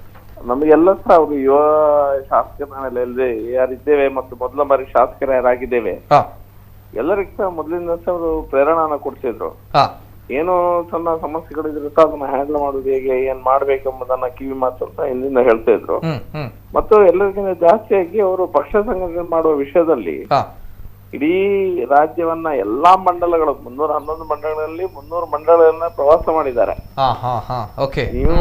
ನಾವು ಸರ್ಕಾರ ನಡೆಸುವುದರೊಂದಿಗೆ ಪಕ್ಷ ಸಂಘಟನೆ ಮಾಡಬೇಕು, ಪಕ್ಷದ ಕೆಲಸಗಳ ಬಗ್ಗೆ. ಅದು ದಕ್ಷಿಣ ಕನ್ನಡ ಜಿಲ್ಲೆಯಲ್ಲಿ ಅವರೇ ತವರೂರಾದ ಕಾರಣ ಇಲ್ಲಿ ಹೆಚ್ಚು ಗಮನವನ್ನ ಕೊಡ್ತಾ ಇದ್ರು ಪಕ್ಷ ಸಂಘಟನೆಗಾಗಿ. 2 ವರ್ಷಗಳ ಹಿಂದೆ ಸಹ ಈಗ ರಾಜ್ಯಾಧ್ಯಕ್ಷ ಆದ್ಮೇಲೆ ಸಹ ಎಲ್ಲಾ ರೀತಿಯ ಪಕ್ಷ ಸಂಘಟನೆಗೆ ಒತ್ತನ್ನ ಕೊಡ್ತಾ ನಮಗೂ ಸಹ ಸ್ಫೂರ್ತಿಯಾಗಿ ಎಷ್ಟೋ ಕೆಲಸಗಳನ್ನ ಅವರು ಯಾರು ಏನ್ ಹೇಳಿದ್ರು ಸಹ ಸೋಷಿಯಲ್ ಮೀಡಿಯಾದಲ್ಲಿ ಅದು ಇದೆಲ್ಲ ನಮ್ಮ ರಾಜಕೀಯದಲ್ಲಿ ವಿರೋಧಿಗಳು ಇದ್ದದ್ದೇ, ಆದ್ರೂ ಸಹ ಸೈಲೆಂಟ್ ಆಗಿ ಕೆಲಸವನ್ನ ಮಾಡ್ತಾನೆ ತೋರಿಸ್ತಾನೆ ಬಂದಿದೆ. ಎಲ್ಲದಕ್ಕೂ ಉತ್ತರ ಕೆಲಸದ ಮೂಲಕನೇ ಉತ್ತರಿಸಿದ್ದಾರೆ ಅವರು. ಓಕೆ ಭರತ್ ಸರ್, ಈಗ ಇಲ್ಲಿ ನಾವು ಮಾತಾಡ್ತಿದ್ದಾಗ ರವಿಶಂಕರ್ ಮಿಜರ್ ಅವರು ಇದ್ದಾರೆ, ರಾಮದಾಸ್ ಬಂಟೋಳ ಅವರು ಕೂಡ ಇದ್ದಾರೆ. ನಾನು ಅವರಲ್ಲೂ ಕೂಡ ಕೇಳಿರುವಂತ ಪ್ರಶ್ನೆ ಇದೆ. ನಳಿನ್ ಕುಮಾರ್ ಕಟೀಲ್ ಅವರು ವಯಸ್ಸಿನಲ್ಲಿ ಅತ್ಯಂತ ಕಿರಿಯರಿದ್ದಾರೆ, ಆದ್ರೆ ಘಟಾನುಘಟಿ ನಾಯಕರಿರುವಂತಹ ಬಿಜೆಪಿ ಅನ್ನುವಂತಹ ಪಕ್ಷ ಯಡಿಯೂರಪ್ಪರವರಿಂದ ತೆರವಾಗಿರುವಂತಹ ರಾಜ್ಯಾಧ್ಯಕ್ಷರ ಹುದ್ದೆ ನಳಿನ್ ಕುಮಾರ್ ಕಟೀಲ್ ಅವರಿಗೆ ಸಿಗುತ್ತೆ ಅಂತ ಬಂದಾಗ ನಳಿನ್ ಕುಮಾರ್ ಕಟೀಲ್ ಅವರು ವೈ ಹಿ ಇಸ್ ಡಿಫ್ರೆಂಟ್ ಅನ್ನುವಂತಹ ವಿಚಾರದ ಬಗ್ಗೆ ಕೂಡ ನಾನು ಕೇಳಿದ್ದೇನೆ. ಅವರು ಕೂಡ ಹೇಳಿದ್ದಾರೆ ಅವರ ಒಂದು ಕ್ವಾಲಿಟೀಸ್ ಬಗ್ಗೆ. ಎಸ್ ಸರ್, ಭರತ್ ಶೆಟ್ಟಿ ಅವರು ನೋಡಿದಂತಹ ವಿಚಾರ Nalin Kumar Kateel Y he is different ಅನ್ನುವಂಥದ್ದು, ಸಂಘದ ನಿಷ್ಠಾವಂತ ಕಾರ್ಯಕರ್ತ, ಜೊತೆಗೆ ವೈ ಹಿ ಇಸ್ ಡಿಫ್ರೆಂಟ್ ಅಂತ ಬಂದಾಗ ತಾವು ಗಮನಿಸಿರುವಂತಹ ವಿಚಾರ ಏನ್ ಹೇಳಲಿಕ್ಕೆ ಇಷ್ಟಪಡ್ತೀರಾ ಸರ್? ಒಂದು ಕಮಿಟ್ಮೆಂಟ್, ಎರಡನೇದು ಅವರು ಬಿಜೆಪಿಗೆ ಬರ್ಲಿಕ್ಕಿಂತ ಮುಂಚೆನೆ ಫುಲ್ ಟೈಮ್ ವರ್ಕರ್ ಆಗಿ ಪ್ರಚಾರಕ್ಕಾಗಿ ಕೆಲಸ ಮಾಡಿದವರು. ಸಂಘದ ತತ್ವ ಸಿದ್ಧಾಂತಗಳ ಬಗ್ಗೆ ಒಳ್ಳೆ ಗಹನವಾಗಿ ಅರಿತಂತವ್ರು. ಹಾಗಾಗಿ ಸಂಘಟನೆ ಹೇಗ್ ಮಾಡ್ಬೇಕು, ಜನರನ್ನ ಹೇಗೆ ಕ್ಯಾರೆಕ್ಟರ್ ಬಿಲ್ಡಿಂಗ್ ಹೇಗ್ ಮಾಡ್ಬೇಕು, ಜನರದ್ದು ಪಕ್ಷ ಕಾರ್ಯಕರ್ತನ ಹೇಗೆ ಬೆಳೆಸಬೇಕು, ಇದರೆಲ್ಲ ಬಗ್ಗೆ ಡೀಪ್ ನಾಲೆಜ್ ಇರುವಂತವ್ರು. ನಂತರ ಅವರು ಬಿಜೆಪಿಗೆ ಬಂದದ್ದು. Obviously different, he is a different politician. Clear cut ಆಗಿ ಅವರು ಸಂಘದ ಸಂಘಟನೆ ತತ್ವ ಸಿದ್ಧಾಂತವನ್ನ ಹಿಡ್ಕೊಂಡೇ ಪಕ್ಷವನ್ನ ಕಟ್ಟಲಿಕ್ಕೆ ಈಗ ಮಾಡ್ತಾ ಇದ್ದಾರೆ ಕೆಲಸ. ಹಾಗಾಗಿ ಅವರು ಆ ರೀತಿಯ ಪ್ರವಾಸವನ್ನ ಇಡೀ ದಿನ ಪ್ರವಾಸ ಮಾಡ್ತಾರ ರಾಜ್ಯ ತುಂಬಾ. ಓಕೆ ಸರ್, ಒಂದು ತಾವು ಹೇಳಿದಾಗ ಒಂದು ಸಂಘಟನೆ, ಇನ್ನೊಂದು ಕಮಿಟ್ಮೆಂಟ್ ಅನ್ನೋದು ತಾವು ಹೇಳ್ತಾ ಇದ್ರ. ಜೊತೆಗೆ ಭರತ್ ಶೆಟ್ಟಿ ಅವರು, ಈಗ ತಾವುಗಳು ಶಾಸಕರಿದ್ದೀರಾ ಅಂಡ್ ಕರಾವಳಿ ಅನ್ನುವಂಥದ್ದು ಕೇಸರಿ ಪಾಳಯದ ಒಂದು ಭದ್ರಕೋಟೆ ಅನ್ನುವಂಥದ್ದು 7 ಶಾಸಕರಿದ್ದೀರಾ. ಈ ಸಂದರ್ಭ ನಮ್ಮ ಜಿಲ್ಲೆಯ ಸಂಸದರು ರಾಜ್ಯಾಧ್ಯಕ್ಷರಾಗಿದ್ದಾರೆ ಅಂತ ಬಂದಾಗ ನಮಗೆ ಇದು ಎಷ್ಟು ಪ್ಲಸ್ ಆಗುತ್ತೆ ಸರ್, ಅಂಡ್ ತಮ್ಗಳಿಗೆ ಎಷ್ಟು ಪ್ಲಸ್ ಆಗುತ್ತೆ ಸರ್? ಖಂಡಿತ ಈಗ ರೂಲಿಂಗ್ ಪಾರ್ಟಿಯ ರಾಜ್ಯಾಧ್ಯಕ್ಷರಾಗುವುದು ಒಂದು ಸಿಎಂ ಲೆವೆಲ್ ಆಗಿ ಆ ರೀತಿಯ ಒಂದು ಸ್ಟೇಚರ್ ಇರ್ತದೆ. ಮತ್ತು ಅವರು ನಾವೆಲ್ಲ ಈಗ ಶಾಸಕರಾಗಬೇಕಿಂತ ಮುಂಚೆ ಇಡೀ ಸುಳ್ಯದಲ್ಲಿ ಮಾತ್ರ ಒಬ್ರು ಶಾಸಕರಿದ್ದಂತ ಸಮಯದಲ್ಲಿ ಇಷ್ಟು ಮಂಡಲಗಳ, ಇಷ್ಟು ವಿಧಾನಸಭಾ ಕ್ಷೇತ್ರ ವ್ಯಾಪ್ತಿಯ ಸಮಸ್ಯೆಗಳನ್ನ, ಕಾರ್ಯಕರ್ತರ ಸಮಸ್ಯೆಗಳನ್ನ ಒಬ್ಬರೇ ಬರುವಾಗ ರಾಜ್ಯಾಧ್ಯಕ್ಷರು ಆಗಿರ್ಲಿಲ್ಲ, ಖಾಲಿ ಸಂಸದರಾಗಿದ್ದಂತ ಸಮಯದಲ್ಲಿ ಒಬ್ರೇ ಅದನ್ನ ಹ್ಯಾಂಡಲ್ ಮಾಡ್ತಾ ಇದ್ರು. ಈಗಾದ್ರೂ ನಾವೆಲ್ಲ ಶಾಸಕರು ತುಂಬಾ ಜನ ಇದ್ದಿದ್ದೇವೆ, ಅವರ ಸ್ವಲ್ಪ ಸಮಸ್ಯೆಗಳನ್ನ ನಾವು ಹಂಚಿಕೊಳ್ತೇವೆ. ಹಿಂದೆ ಆ ಸಮಯದಲ್ಲಿ ಒಬ್ರೇ ಅದನ್ನ ಹ್ಯಾಂಡಲ್ ಮಾಡ್ತಾ ಇದ್ರು ಎಲ್ಲ 7 ಕ್ಷೇತ್ರದ ಸಮಸ್ಯೆಗಳನ್ನ ಒಳ್ಳೆ ರೀತಿಯಿಂದ ಸಹ ಮಾಡ್ತಾ ಇದ್ರು. ಅಂದ್ರೆ MP ಲಾರ್ಡ್ ಅಲ್ಲಿ ಅಷ್ಟು ಫಂಡ್ಸ್ ಎಲ್ಲ ಬರುದಿಲ್ಲ, ಆದ್ರೂ ಸಹ ಅವರೆಲ್ಲ ನಮ್ಗೆಲ್ಲ ಈಕ್ವಲ್ ಆಗಿ, ನಾವು ಮಂಡಲ ಅಧ್ಯಕ್ಷರಾಗಿದ್ದೇವೆ ಆ ಟೈಮಲ್ಲಿ, ಈಕ್ವಲ್ ಆಗಿ ಹಂಚಿ ನೋಡಿ ನಿಮ್ಮ ಮಂಡಲದಲ್ಲಿ ಏನಾಗ್ಬೇಕು ಆದಷ್ಟು ನೀವು ಅದನ್ನ ತಲುಪಿಸುವ ಕೆಲಸವನ್ನ ಮಾಡಿ, ಮತ್ತೆ ಅದರೊಟ್ಟಿಗೆ ಪಕ್ಷ ಸಂಘಟನೆ ಮಾಡಿದ ಕಾರಣಕ್ಕಾಗಿ ನಮ್ಗೆಲ್ಲ ಶಾಸಕರಿಗೆ ಗೆಲ್ಲಿಕ್ಕೆ ಸಾಧ್ಯ ಆಗಿದೆ ಅಲ್ವಾ. Yes sir, yes sir, thank you sir, thank you so much doctor Bharath Shetty ಅವರು. ಇದು ಮಂಗಳೂರು ಉತ್ತರ ವಿಧಾನಸಭಾ ಕ್ಷೇತ್ರದ ಶಾಸಕರ ಮಾತುಗಳು. ಎಸ್, ಅವರ ನೇತೃತ್ವದಲ್ಲಿ ಬಿಜೆಪಿ ಪಕ್ಷ ಜಯಗಳಿಸ್ತಾ ಇದೆ ಅಂಡ್ ಸಂಘಟನೆಗೆ ಪ್ರಮುಖವಾಗಿರುವಂತಹ ಒತ್ತನ್ನು ಕೊಟ್ಟಿದ್ದಾರೆ ಅನ್ನುವಂಥದ್ದು. ಎಸ್, ರವಿಶಂಕರ್ ಮಿಜಾರ್ ಅವರು ಈ ಒಂದು ವಿಚಾರ ಪ್ರಮುಖವಾಗಿ ಎಲ್ಲರ ಗಮನ ಸೆಳೆಯುವಂತಹ ವಿಚಾರ. ನಳಿನ್ ಕುಮಾರ್ ಕಟೀಲ್ ಅವರು ಅವರ ಪ್ರತಿಸ್ಪರ್ಧಿಯಾಗಿರುವಂಥದ್ದು 2 ಚುನಾವಣೆಗಳಲ್ಲಿ ಶ್ರೀಯುತ ಜನಾರ್ದನ ಪೂಜಾರಿ ಅವರು ಪ್ರತಿಸ್ಪರ್ಧಿಯಾಗಿರುವಂಥ, ಆದರೂ ಕೂಡ ಜನಾರ್ದನ ಪೂಜಾರಿ ಅವರ ಕಾಲಿಗೆ ಬಿದ್ದು ಆಶೀರ್ವಾದವನ್ನ ಬೇಡ್ತಾರೆ ನಳಿನ್ ಕುಮಾರ್ ಕಟೀಲ್ ಅವರು. ಜೊತೆಗೆ ಕುದ್ರೋಳಿ ಕ್ಷೇತ್ರದಿಂದ ನಳಿನ್ ಕುಮಾರ್ ಕಟೀಲ್ ಅವರ ಮತ ಪ್ರಚಾರ ಕಾರ್ಯಕ್ರಮಗಳು ಶುರುವಾಗುತ್ತೆ ಅನ್ನುವಂಥದ್ದು. ಈ ಒಂದು ವಿಚಾರದ ಬಗ್ಗೆ ಪೂಜಾರಿ ಅವರು ಕೂಡ ಆಶೀರ್ವಾದವನ್ನ ಮಾಡ್ತಾರೆ, ಗೆದ್ದು ಬನ್ನಿ ನಳಿನ್ ಅವರೇ ಅನ್ನುವಂಥದ್ದು. ಸೊ ಈ ಒಂದು ವಿಚಾರ ನಮ್ಮ ಜಿಲ್ಲೆಯಲ್ಲಿ ತುಂಬಾ ದೊಡ್ಡ ಮಟ್ಟದಲ್ಲಿ ಎಲ್ಲರೂ ಕೂಡ ಗಮನಿಸಿರುವಂತಹ ವಿಚಾರ. ಏನ್ ಹೇಳ್ತೀರಾ? ಸನ್ಮಾನ್ಯ ಜನಾರ್ದನ್ ಪೂಜಾರಿ ಅವರಂದ್ರೆ 1977ರಿಂದ ಒಂದು ರಾಜಕೀಯ ಕ್ಷೇತ್ರದಲ್ಲಿ ಲೋಕಸಭಾ ಸದಸ್ಯನಾಗಿ ಚುನಾಯಿತನಾದ ನಂತರ ಬಹಳ ಉತ್ಕೃಷ್ಟವಾದ ಕೆಲಸ ಕಾರ್ಯಗಳನ್ನು ಮಾಡಿದವರು. ಅವರ ಬಗ್ಗೆ ಅಪಾರವಾದ ಗೌರವ ಎಲ್ಲ ಜನರಿಗಿದೆ. ನಳಿನ್ ಕುಮಾರ್ ಕಟೀಲ್ ರವರು ಮೊದಲ ಬಾರಿ ಸ್ಪರ್ಧೆ ಮಾಡಬೇಕಾದ್ರೆ ಖಂಡಿತವಾಗಿ ನಳಿನ್ ಕುಮಾರ್ ಕಟೀಲ್ರಿಗೂ ಅವರ ಒಂದು ಮನಸ್ಸಿನಲ್ಲಿ ಒಂದು ಭಾವನೆ ಇರಬಹುದು, ಇಂಥ ಒಂದು ದಿಗ್ಗಜ ವ್ಯಕ್ತಿಯ ಮುಂದೆ ಒಬ್ಬ ಕಿರಿಯ ವ್ಯಕ್ತಿ ಇವತ್ತು ಸ್ಪರ್ಧೆ ಮಾಡುವುದಂತ ಹೇಳಿದ್ರೆ ಒಂದು ಸ್ವಾಭಾವಿಕವಾಗಿ ಸ್ವಲ್ಪ ಅಂಜಿಕೆ ಇರುವಂತದ್ದೇ, ಅದರಲ್ಲಿ ಏನು ತಪ್ಪಿಲ್ಲ. ಆದ್ರೆ ನಳಿನ್ ಕುಮಾರ್ ಕಟೀಲ್ ರವರ ಒಂದು ಪ್ರಾಧಾನ್ಯತೆ ಏನಿತ್ತಂತ ಹೇಳಿದ್ರೆ, ಆ ಒಂದು ದೊಡ್ಡ ಗೌರವದ ವ್ಯಕ್ತಿಗೆ ತನ್ನ ಗೌರವವನ್ನು ಯಾವತ್ತೂ ಕಡಿಮೆ ಮಾಡಲಿಲ್ಲ. ಹಾಗೆ ಚುನಾವಣಾ ಪ್ರಚಾರದ ಸಂದರ್ಭದಲ್ಲಿ ಅವರು ಎದುರು ಬದುರಾಗಬೇಕಾದ್ರೆ ಅವರ ನೋಡಿದ ತಕ್ಷಣ ನಳಿನ್ ಕುಮಾರ್ ಕಟೀಲ್ ರವರು ತಾನಾಗಿ ಹೋಗಿ ಅವರ ಕಾಲಿಗೆ ಅಡ್ಡ ಬೀಳ್ತಾರೆ. ಇದು ಏನೋ ಒಂದು ನಾಟಕದ ರೀತಿಯಲ್ಲ,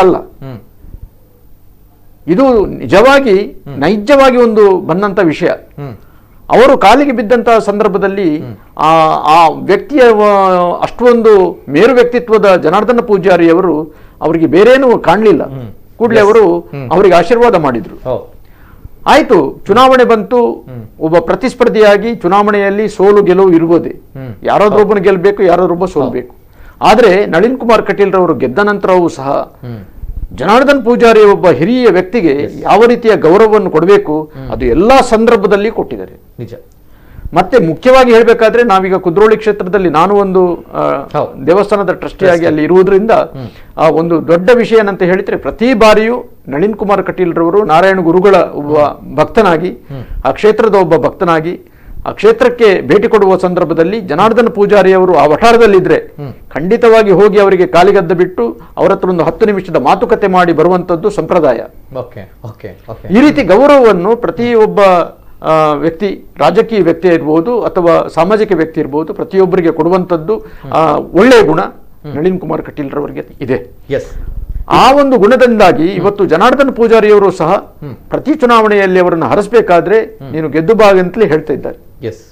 ಕಳೆದ ಬಾರಿಯೂ ಅವರನ್ನು ಅವರ ಕಾಲಿಗೆ ಅಡ್ಡ ಬಿದ್ದು ಕೇಳುವಾಗ ಅವರು ಹೇಳಿದ್ರು, ನೀವು ಗೆದ್ದು ಬನ್ನಿ ಅಂತ ಹೇಳಿದ್ರು. ಇದರಲ್ಲಿ ಯಾವುದೇ ಒಂದು ವಿಷಯ ಅಡಗಿಲ್ಲ. ಇದು ಬಹಳ ಒಂದು ಓಪನ್ ವಿಷಯ ಅಂತ ನಾನು ಹೇಳ್ತಾ ಇದ್ದೆ.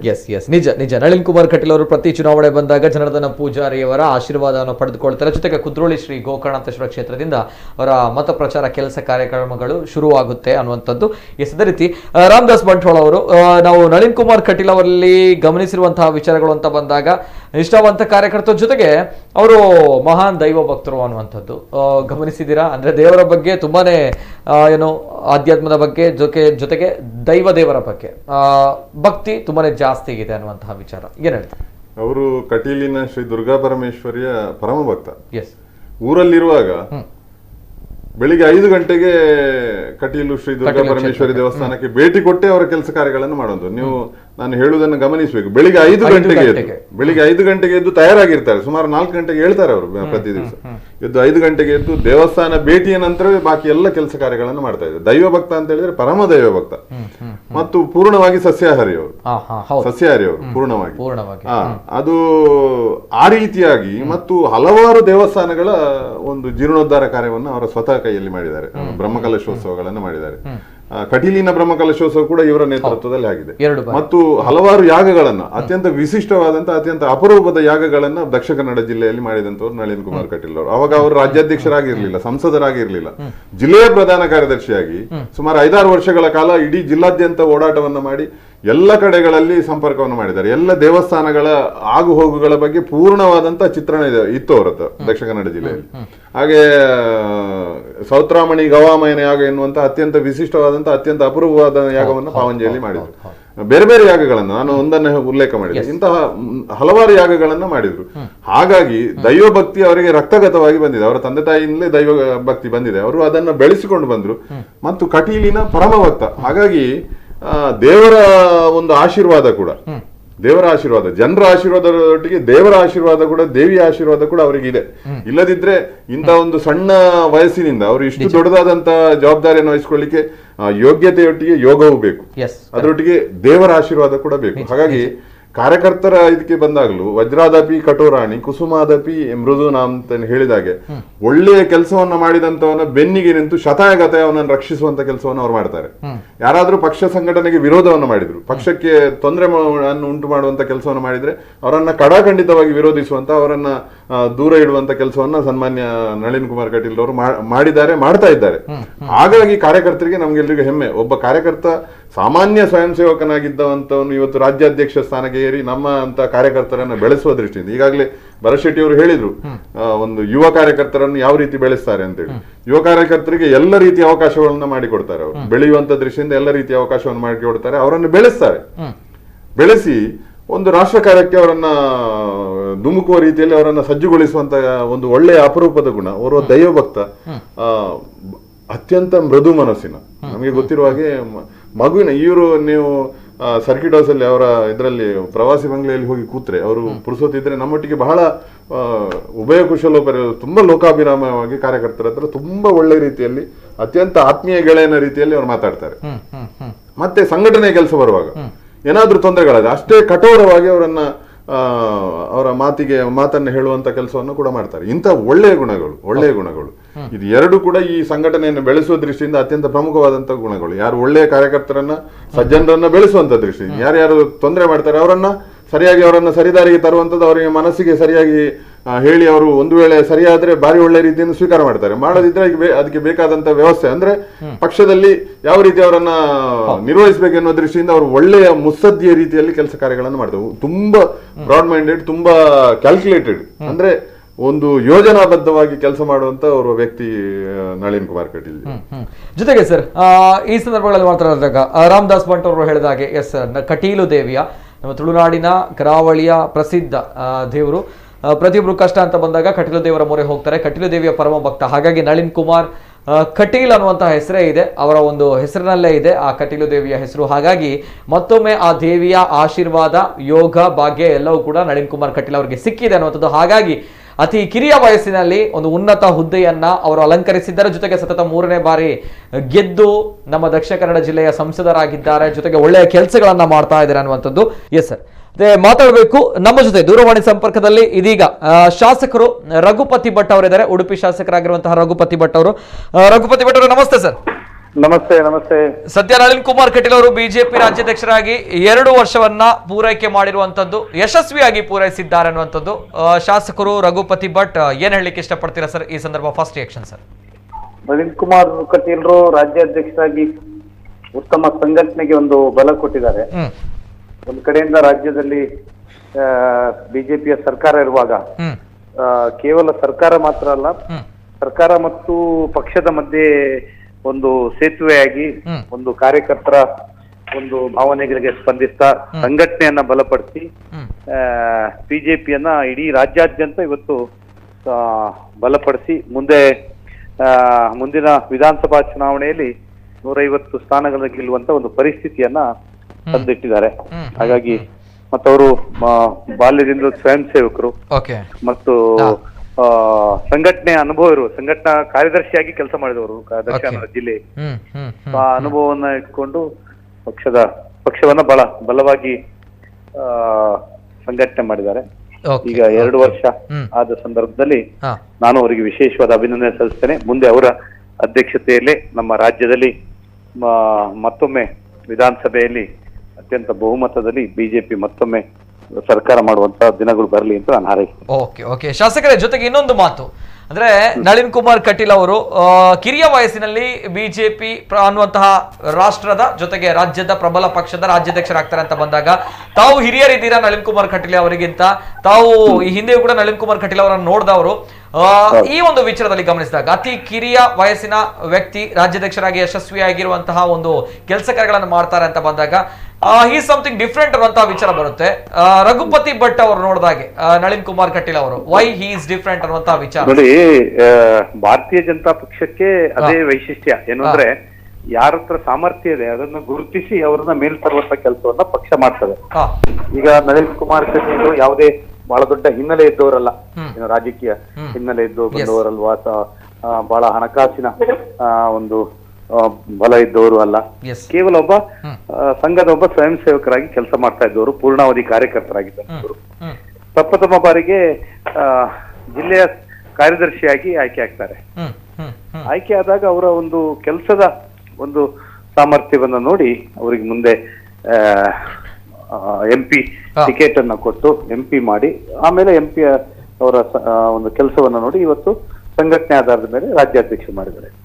ನಾನು 2002ರಿಂದ 2005 ನಾನು ಬಿಜೆಪಿಯ ಉಡುಪಿ ಜಿಲ್ಲಾಧ್ಯಕ್ಷನಾಗಿದ್ದೆ. ಆಗ ಅವರು ಮಂಗಳೂರಿನ ಸಂಘಟನಾ ಪ್ರಧಾನ ಕಾರ್ಯದರ್ಶಿ. ನಾವು 2 ಜಿಲ್ಲೆಗಳಾಗ ಬೇರೆ ಬೇರೆ ಸಂಘಟನಾತ್ಮಕವಾಗಿ ಒಟ್ಟಾಗ್ತಾ ಇದ್ದೆ. ಆಗಲೇ ನಾನು ನೋಡಿದ್ದೆ ಬಹಳ ಒಂದು ಕಾರ್ಯಕರ್ತರೊಟ್ಟಿಗೆ ಮತ್ತು ಸಂಘಟನಾತ್ಮಕವಾಗಿ ಬಹಳ ಗಟ್ಟಿ ನಿಲ್ಲುವಂತ ಒಂದು ವ್ಯಕ್ತಿತ್ವವನ್ನು ಅವರು ಹೊಂದಿದ್ರು. ಅದೇ ಆ ವ್ಯಕ್ತಿತ್ವದ ಆಧಾರದಲ್ಲಿ ಅವರಿಗೆ ಇವತ್ತು ಒಳ್ಳೆಯ ಅವಕಾಶ ಸಿಕ್ಕಿದೆ ಮತ್ತು ಆ ಸಿಕ್ಕಿದಂತ ಅವಕಾಶವನ್ನು ಅವರು ಒಳ್ಳೆ ರೀತಿಯಲ್ಲಿ ಉಪಯೋಗ ಮಾಡ್ಕೊಂಡಿದ್ದಾರೆ. ಇದು ಬಹಳ ಪ್ರಾಮುಖ್ಯವಾದ ಸರ್. ಈಗ ಇನ್ನೊಂದು ವಿಚಾರ ಇಲ್ಲಿ ಗಮನಿಸಬೇಕಾಗಿರುವಂತ, ತಾವು ಉಡುಪಿಯ ಶಾಸಕರಿದ್ದೀರಾ ಅಂಡ್ ಮಂಗಳೂರು ಜೊತೆಗೆ ಉಡುಪಿ ಅಂತ ಬಂದಾಗ, ದಕ್ಷಿಣ ಕನ್ನಡ ಉಡುಪಿ ಅಂತ ಬಂದಾಗ ಎಲ್ಲವೂ ಕೂಡ ಬಿಜೆಪಿ ಪಾಳಯ, ಬಿಜೆಪಿಯ ಭದ್ರಕೋಟೆ. ತಾವು ಶಾಸಕರಿದ್ದೀರಾ, ಎಷ್ಟು ಪ್ಲಸ್ ಆಗಿದೆ ನಳಿನ್ ಕುಮಾರ್ ಕಟೀಲ್ ಅವರು ಇಲ್ಲಿಯ ಸಂಸದರು ಜೊತೆಗೆ ರಾಜ್ಯಾಧ್ಯಕ್ಷರಾಗಿರುವಂತವರು ಕರಾವಳಿ ಭಾಗಕ್ಕೆ ಎಷ್ಟು ಪ್ಲಸ್ ಆಗಿದೆ, ತಮ್ಗಳಿಗೆ ಎಷ್ಟು ಪ್ಲಸ್ ಆಗಿದೆ ಸರ್? ನೋಡಿ, ಈಗ ರಾಜ್ಯಾಧ್ಯಕ್ಷರು ಅಂದ್ರೆ ಬಹಳ ದೊಡ್ಡ ಹುದ್ದೆ ಪಕ್ಷದಲ್ಲಿ. ಅಂತ ಹುದ್ದೆ ನಮ್ಮ ಕರಾವಳಿ ಅಂತ ಭಾಗಕ್ಕೆ ಸಂಘಟನಾತ್ಮಕ ಜಿಲ್ಲೆಗಳಿಗೆ ಸಿಕ್ಕಿದ್ರಿಂದ ನಮ್ಮ ಕಾರ್ಯಕರ್ತರು ಬಹಳ ಹುಮ್ಮಸ್ಸಾಗ್ತಾರೆ. ನೋಡಿ, ಏನು ಅಂದ್ರೆ ಈಗ ನೀವು ಕಾಂಗ್ರೆಸ್ ಅನ್ನ ನೋಡಿದ್ರೆ ಕಾಂಗ್ರೆಸ್ ಅಲ್ಲಿ ಯಾರು ಗಾಡ್ ಫಾದರ್ಸ್ ಇದ್ದವ್ರು ಮಾತ್ರ ಬೆಳಿಬೇಕಾಗುತ್ತೆ.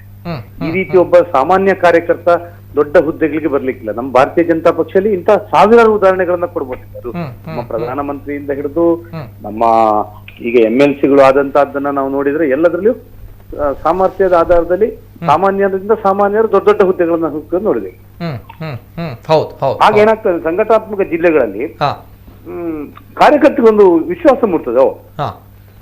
ಇಲ್ಲಿ ನಾವು ಸಾಮಾಜಿಕ ಪಕ್ಷದ ಕೆಲಸ ಮಾಡ್ಕೊಂಡ್ ಬಂದಾಗ ನಮ್ಮನ್ನ ಹಿರಿಯರು ಯಾವುದೇ ಲಾಬಿ ಮಾಡದೆ ಗುರುತಿಸ್ತಾರೆ ಅಂತ ಹೇಳುವಂತ ಒಂದು ವಿಶ್ವಾಸ ಬರ್ತದೆ. ಹಾಗಾಗಿ ಅವ್ರು ಮತ್ತೆ ಪುನಃ ಸಂಘಟನೆಯಲ್ಲಿ ಗಟ್ಟಿ ಆಗ್ತಾರೆ. ಅದೇ ನಳಿನ್ ಕುಮಾರ್ ಕಟೀಲ್ ಅಂತವ್ರನ್ನ ಅಧ್ಯಕ್ಷ ಆದ ಪ್ರತಿಫಲ ನಮ್ಮ ಜಿಲ್ಲೆಗಳಿಗೆ ಸಿಕ್ಕುವಂತ.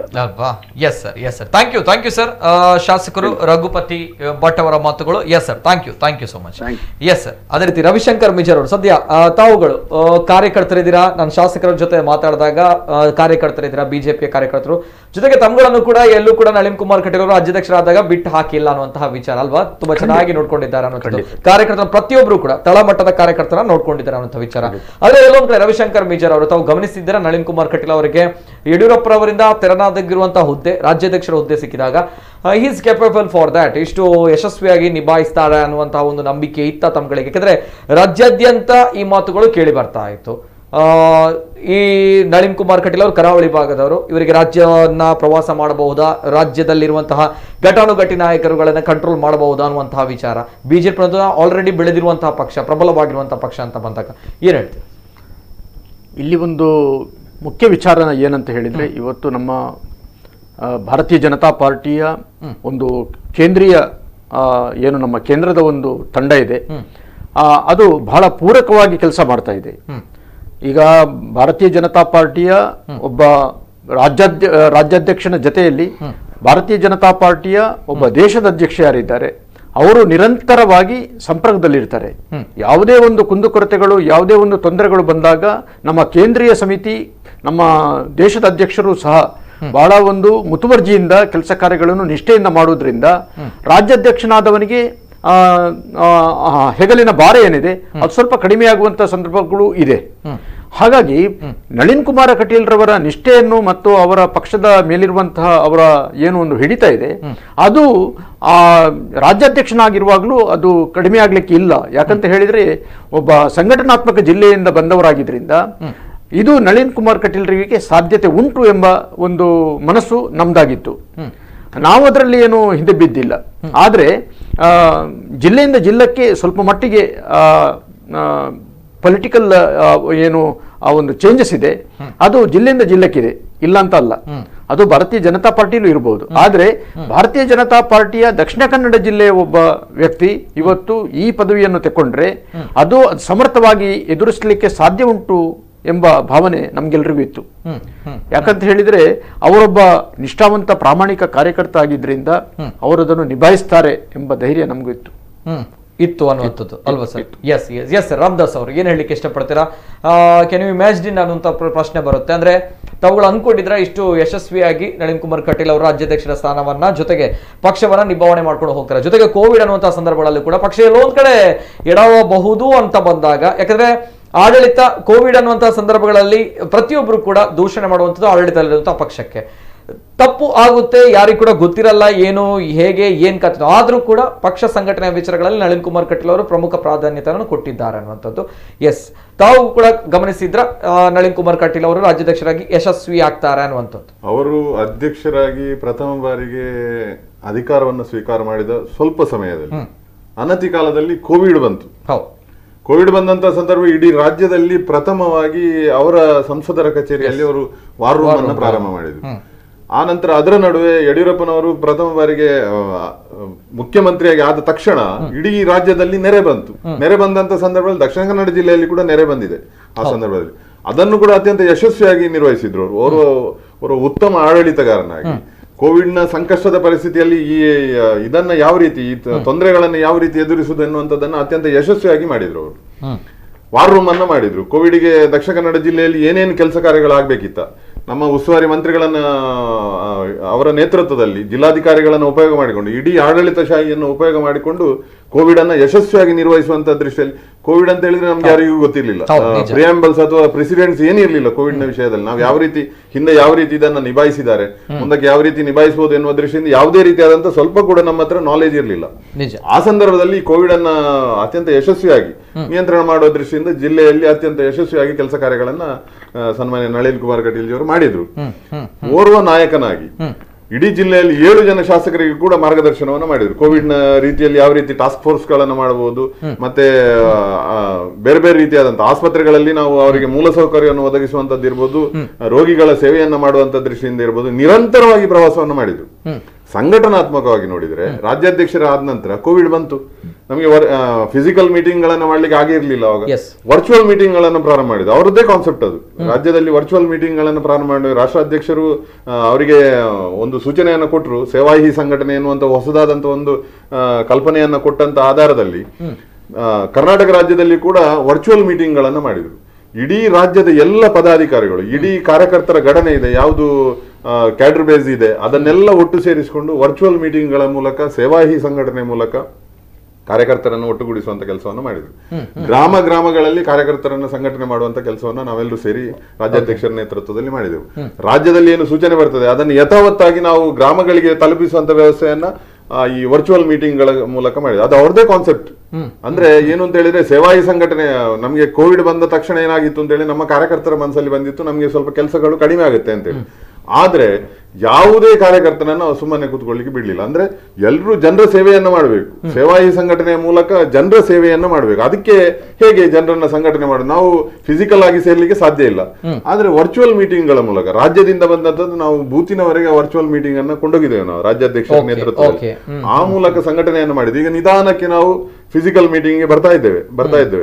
ಇದರ ನಡುವೆ ರಾಜ್ಯದ ವಿಶೇಷ ಕಾರ್ಯಕಾರಿಣಿಯನ್ನು ಮಾಡ್ಲಿಕ್ಕೆ ಆಗ್ಲಿಲ್ಲ. ಆದ್ರೆ ವರ್ಚುವಲ್ ಮೀಟಿಂಗ್ ಗಳ ಮೂಲಕ ನಾವು ಕಾರ್ಯಕರ್ತರ ತಂಡವನ್ನು ಮುಟ್ಟುವಂತ ಕೆಲಸ, ಕಾರ್ಯಕರ್ತರಿಗೆ ಸೂಚನೆಗಳನ್ನು ಕೊಡುವಂತ ಕೆಲಸ ಕಾರ್ಯಗಳನ್ನ ರಾಜ್ಯಾಧ್ಯಕ್ಷರ ನೇತೃತ್ವದಲ್ಲಿ ಮಾಡಿದ್ದೇವೆ. ಹಾಗಾಗಿ ಸಂಘಟನೆ ಯಾವತ್ತೂ ಶಿಥಿಲ ಆಗಲಿಲ್ಲ. 2 ವರ್ಷದಲ್ಲಿ ನಮಗೆ ಬಂದಂತ ಸವಾಲುಗಳು, ಸಂಕಷ್ಟಗಳು, ನಮ್ದು ಅಧಿಕಾರ ಇರಬಹುದು, ಕರ್ನಾಟಕ ರಾಜ್ಯದಲ್ಲಿ ಭಾರತೀಯ ಜನತಾ ಪಾರ್ಟಿ ಅಧಿಕಾರ ಇರ್ಬೋದು, ಆದ್ರೆ ಕೋವಿಡ್ಗೆ ನೇರವಾಗಿ ಉತ್ತರದಾಯಿ ಯಾರು ಅಂತ ಹೇಳಿದ್ರೆ ಕರ್ನಾಟಕ ರಾಜ್ಯ ಸರ್ಕಾರದಲ್ಲಿ ಯಾರು ಆಡಳಿತ ಮಾಡ್ತಾರೆ ಅವರೇ ಉತ್ತರದಾಯಿಗಳು, ಮುಖ್ಯಮಂತ್ರಿಗಳಿದ್ದಾರೆ. ಅದರೊಟ್ಟಿಗೆ ಕರ್ನಾಟಕ ರಾಜ್ಯದಲ್ಲಿ ಆಡಳಿತವನ್ನು ಮಾಡ್ತಾ ಇರುವಂತಹ ಪಕ್ಷದ ಅಧ್ಯಕ್ಷರು ನೇರವಾಗಿ ಅದಕ್ಕೆ ಉತ್ತರದಾಯಿ ಆಗ್ತಾರೆ. ಆ ಸಂದರ್ಭದಲ್ಲಿ ಕೂಡ, ಇಷ್ಟೊಂದು ಸಂಕಷ್ಟಗಳಿರುವಂತಹ ಸಂದರ್ಭದಲ್ಲಿ ಕೂಡ ಕೋವಿಡ್ ಅನ್ನ ಯಶಸ್ವಿಯಾಗಿ ನಿರ್ವಹಿಸಲಿಕ್ಕೆ ಎಲ್ರಿಗೂ ಸಹಕಾರವನ್ನು ಕೊಟ್ಟರು. ಮತ್ತು ಸಭೆಯನ್ನ, ಈ ಸಂಘಟನೆಯನ್ನ ಶಿಥಿಲ ಆಗ್ಲಿಕ್ಕೆ ನಮ್ಮ ನಳಿನ್ ಕುಮಾರ್ ಕಟೀಲ್ ಅವರು ಬಿಡ್ಲಿಲ್ಲ. ಬೇರೆ ಬೇರೆ ರೀತಿಯಲ್ಲಿ ಪ್ರವಾಸಗಳನ್ನ ಮಾಡಿದ್ರು ಕೋವಿಡ್ ನ ನಡುವೆ ಕೂಡ.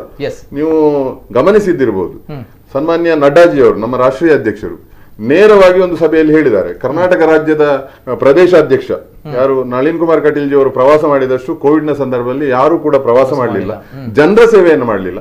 ಅದರೊಟ್ಟಿಗೆ ಕಾರ್ಯಕರ್ತರ ಒಂದು ಉತ್ಸಾಹವನ್ನು ಕುಗ್ಗಿಸಲಿಕ್ಕೆ ಬಿಡ್ಲಿಲ್ಲ ಎನ್ನುವಂತ ಮಾತನ್ನ ಅವರೇ ಅವರಿಗೆ ಶಾಬಾಸ್ಗಿರಿಯನ್ನು ಕೊಟ್ಟದ್ದನ್ನ ನಾವೆಲ್ಲರೂ ಪತ್ರಿಕೆಗಳಲ್ಲಿ ಕಂಡಿದ್ದೇವೆ. ನಮಗೆ ನೇರವಾಗಿ ಅದರ ಅನುಭವ ಆಗಿದೆ. ಹಾಗಾಗಿ ಎಲ್ಲ ಮಂತ್ರಿಗಳು ಬಂದ್ರು ಕೂಡ ಕರ್ನಾಟಕ ರಾಜ್ಯಕ್ಕೆ ಯಾರು ಉಸ್ತುವಾರಿಗಳು ಬರ್ತಾರೆ ಅವರೆಲ್ಲರೂ ಸನ್ಮಾನ್ಯ ರಾಜ್ಯಾಧ್ಯಕ್ಷರ ಕಾರ್ಯವೈಖರಿಯನ್ನು ಹೊಗಳಿದ್ದಾರೆ. ಅರುಣ್ ಸಿಂಗ್ ರವರು ಇದ್ದಾರೆ ನಮ್ಮ ಪ್ರಭಾರಿಗಳು. ಕೋವಿಡ್ ನ ಸಂದರ್ಭದಲ್ಲಿ ಇಷ್ಟು ವ್ಯವಸ್ಥೆಗಳನ್ನು ಮಾಡಿದಂತವ್ರು ಯಾರಿಲ್ಲ ಅಂತ ಹೇಳಿ. ಹಾಗಾಗಿ ಎಲ್ಲ ಸವಾಲುಗಳನ್ನ ಎದುರಿಸಿದ್ದಾರೆ, ಸವಾಲುಗಳಲ್ಲಿ ಯಶಸ್ವಿಯಾಗಿದ್ದಾರೆ. ಕೋವಿಡ್ ನ ಸಂದರ್ಭದಲ್ಲಿ ಯಾರಿಗೂ ಸಾಧ್ಯವಿಲ್ಲ. ಕೆಲವು ಮುಖ್ಯಮಂತ್ರಿಗಳೇ ಸ್ಟೇಲ್ ಆದದ್ದು ಕಾಣ್ತೇವೆ ನಾವು, ತುಂಬಾ ವಿಫಲರಾದದ್ದನ್ನು ಕಾಣ್ತೇವೆ ನಾವು. ಇಷ್ಟೆಲ್ಲ ವ್ಯವಸ್ಥೆಗಳನ್ನ ಮಾಡಿಕೊಂಡು ಕೂಡ ವಿಫಲರಾದದ್ದನ್ನು ಕಾಣ್ತೇವೆ. ಆದ್ರೆ ದಕ್ಷಿಣ ಕನ್ನಡ ಜಿಲ್ಲೆಯಲ್ಲಿ ಅಥವಾ ಕರ್ನಾಟಕ ರಾಜ್ಯದಲ್ಲಿ ನಮ್ಮ ವ್ಯವಸ್ಥೆ ಒಂದು ಹಂತದಲ್ಲಿ ಕೆಲಸ ಮಾಡುವಂಥದ್ದು, ಜೀವಂತವಾಗಿರುವಂಥದ್ದು ಮತ್ತು ವ್ಯವಸ್ಥೆಯನ್ನ ಯಥಾವತ್ತಾಗಿ ಮುಂದುವರಿಸಿಕೊಂಡು ಕಾರ್ಯವನ್ನು ಮಾಡಿದೆ. ಇದು ಬಹಳ ದೊಡ್ಡದಾದಂತ, ನಮ್ಗೆ ಸಾಮಾನ್ಯ ಸಂದರ್ಭಗಳಲ್ಲಿ ಯುದ್ಧ ಕಾಲದಲ್ಲಿ ಕೆಲಸ ಮಾಡುವಂಥದ್ದು ಒಂದು ರೀತಿ ಆದ್ರೆ, ಸಾಮಾನ್ಯ ಸಂದರ್ಭದಲ್ಲಿ ಕೆಲಸ ಮಾಡ್ಲಿಕ್ಕೆ ನಮಗೆ ಅಷ್ಟೇನು ಕಷ್ಟ ಇಲ್ಲ, ನಮ್ಮ ಹತ್ರ ಎಲ್ಲ ಇನ್ಫ್ರಾಸ್ಟ್ರಕ್ಚರ್ ಇರ್ತದೆ. ಆದ್ರೆ ಯುದ್ಧ ಕಾಲದಲ್ಲಿ ಇದನ್ನು ಯಶಸ್ವಿಯಾಗಿ ನಿರ್ವಹಿಸಿಕೊಂಡು ಹೋಗುವಂಥದ್ದು, ಇಂಥ ಕೋವಿಡ್ ನ ಸಂಕಷ್ಟದ ಕಾಲದಲ್ಲಿ ನಿರ್ವಹಿಸಿಕೊಂಡು ಹೋಗುವಂಥದ್ದು, ಅದು ಬಹಳ ದೊಡ್ಡದಾದಂತ ಕೆಲಸ ಅಂತ ಹೇಳ್ತಾರೆ. ಅದಕ್ಕೆ ವಿಶೇಷವಾಗಿ ಅಭಿನಂದನೆ ಸನ್ಮಾನ್ಯ ರಾಜ್ಯಾಧ್ಯಕ್ಷರಿಗೆ ಸಲ್ಲಬೇಕು ನಳಿನ್ ಕುಮಾರ್. ಎಸ್ ಸರ್, ಕೊನೆಯದಾಗಿ ಸಮಯದ ಅಭಾವ ಕೂಡ ಇದೆ. ಕೊನೆಯದಾಗಿ ನಮ್ಮ ರವಿಶಂಕರ್ ಮಿಚಾರ್ ಅವರು ಈ ಸಂದರ್ಭ ನಳಿನ್ ಕುಮಾರ್ ಕಟೀಲ್ ಅವರು ಅವರ ಬಗ್ಗೆ ಕೊನೆಯದಾಗಿ ಒಂದು ಮಾತುಗಳು ಹೇಳಬೇಕು ಅಂತ ಹೇಳಿದ್ರೆ, ಅಥವಾ ತಾವುಗಳು ಏನಾದ್ರೂ ಒಂದು ಬಯಸ್ತೀರಾ ಅಂತ ಹೇಳಿದ್ರೆ, ನಳಿನ್ ಕುಮಾರ್ ಕಟೀಲ್ ಏನಾದ್ರೂ ಒಂದು ಬಯಸ್ತೀರಾ ಅಂತ ಹೇಳಿದ್ರೆ, ಅಂದ್ರೆ ನಮ್ಮ ದಕ್ಷಿಣ ಕನ್ನಡ ಜಿಲ್ಲೆಯ ಸಂಸದರು ಕೆಲಸವನ್ನ ಮಾಡ್ತಾರೆ, ಬಿಜೆಪಿ ರಾಜ್ಯಾಧ್ಯಕ್ಷರು, ಏನಾದ್ರು ಬಯಸ್ತಾ ಇದ್ದೀರಾ ಅಂತ ಹೇಳಿದ್ರೆ ಏನ್ ಹೇಳಲಿಕ್ಕೆ ಇಷ್ಟಪಡ್ತೀರಾ? ಅಂಡ್ ಏನಾದ್ರೂ ಒಂದು ಬದಲಾವಣೆ ಮಾಡಬೇಕು ತಾವುಗಳು ಅಂತ ಬಂದಾಗ ಏನಾದ್ರು ಟಿಪ್ಸ್ ಕೊಡ್ಬೇಕಂತ ಹೇಳಿದ್ರೆ? ಎಸ್ ಸರ್, ಖಂಡಿತವಾಗಿ ಇವತ್ತು ಒಬ್ಬ 2 ವರ್ಷವನ್ನು ಪೂರೈಸಿದ ರಾಜ್ಯಾಧ್ಯಕ್ಷರ ನೆಲೆಯಲ್ಲಿ ಪೂರೈಸಿದ್ರೆ ಅವರೊಬ್ಬ ಸಂಸದನಾಗಿ ಇವತ್ತು ಕೆಲಸ ಕಾರ್ಯಗಳನ್ನು ಮಾಡ್ತಾ ಇದ್ದಾರೆ. ಇನ್ನು ಅವರ ಉಳಿದ ಅವಧಿ, ಈ ಪಾರ್ಲಿಮೆಂಟಿನ ಉಳಿದ ಅವಧಿಯಲ್ಲಿ ಅವರು ಖಂಡಿತವಾಗಿಯೂ ಈ ಜಿಲ್ಲೆಗೆ ಇನ್ನು ಹೆಚ್ಚಿನ ಪ್ರಯತ್ನಗಳನ್ನು ಮಾಡಬೇಕು. ಹಾಗೆ ಇವತ್ತು ಕೆಲವು ಕ್ಷೇತ್ರಗಳು ಇವತ್ತು ನಮ್ಮದು ದೇಶದಲ್ಲಿ ಹಿಂದೆ ಬಿದ್ದಿದೆ.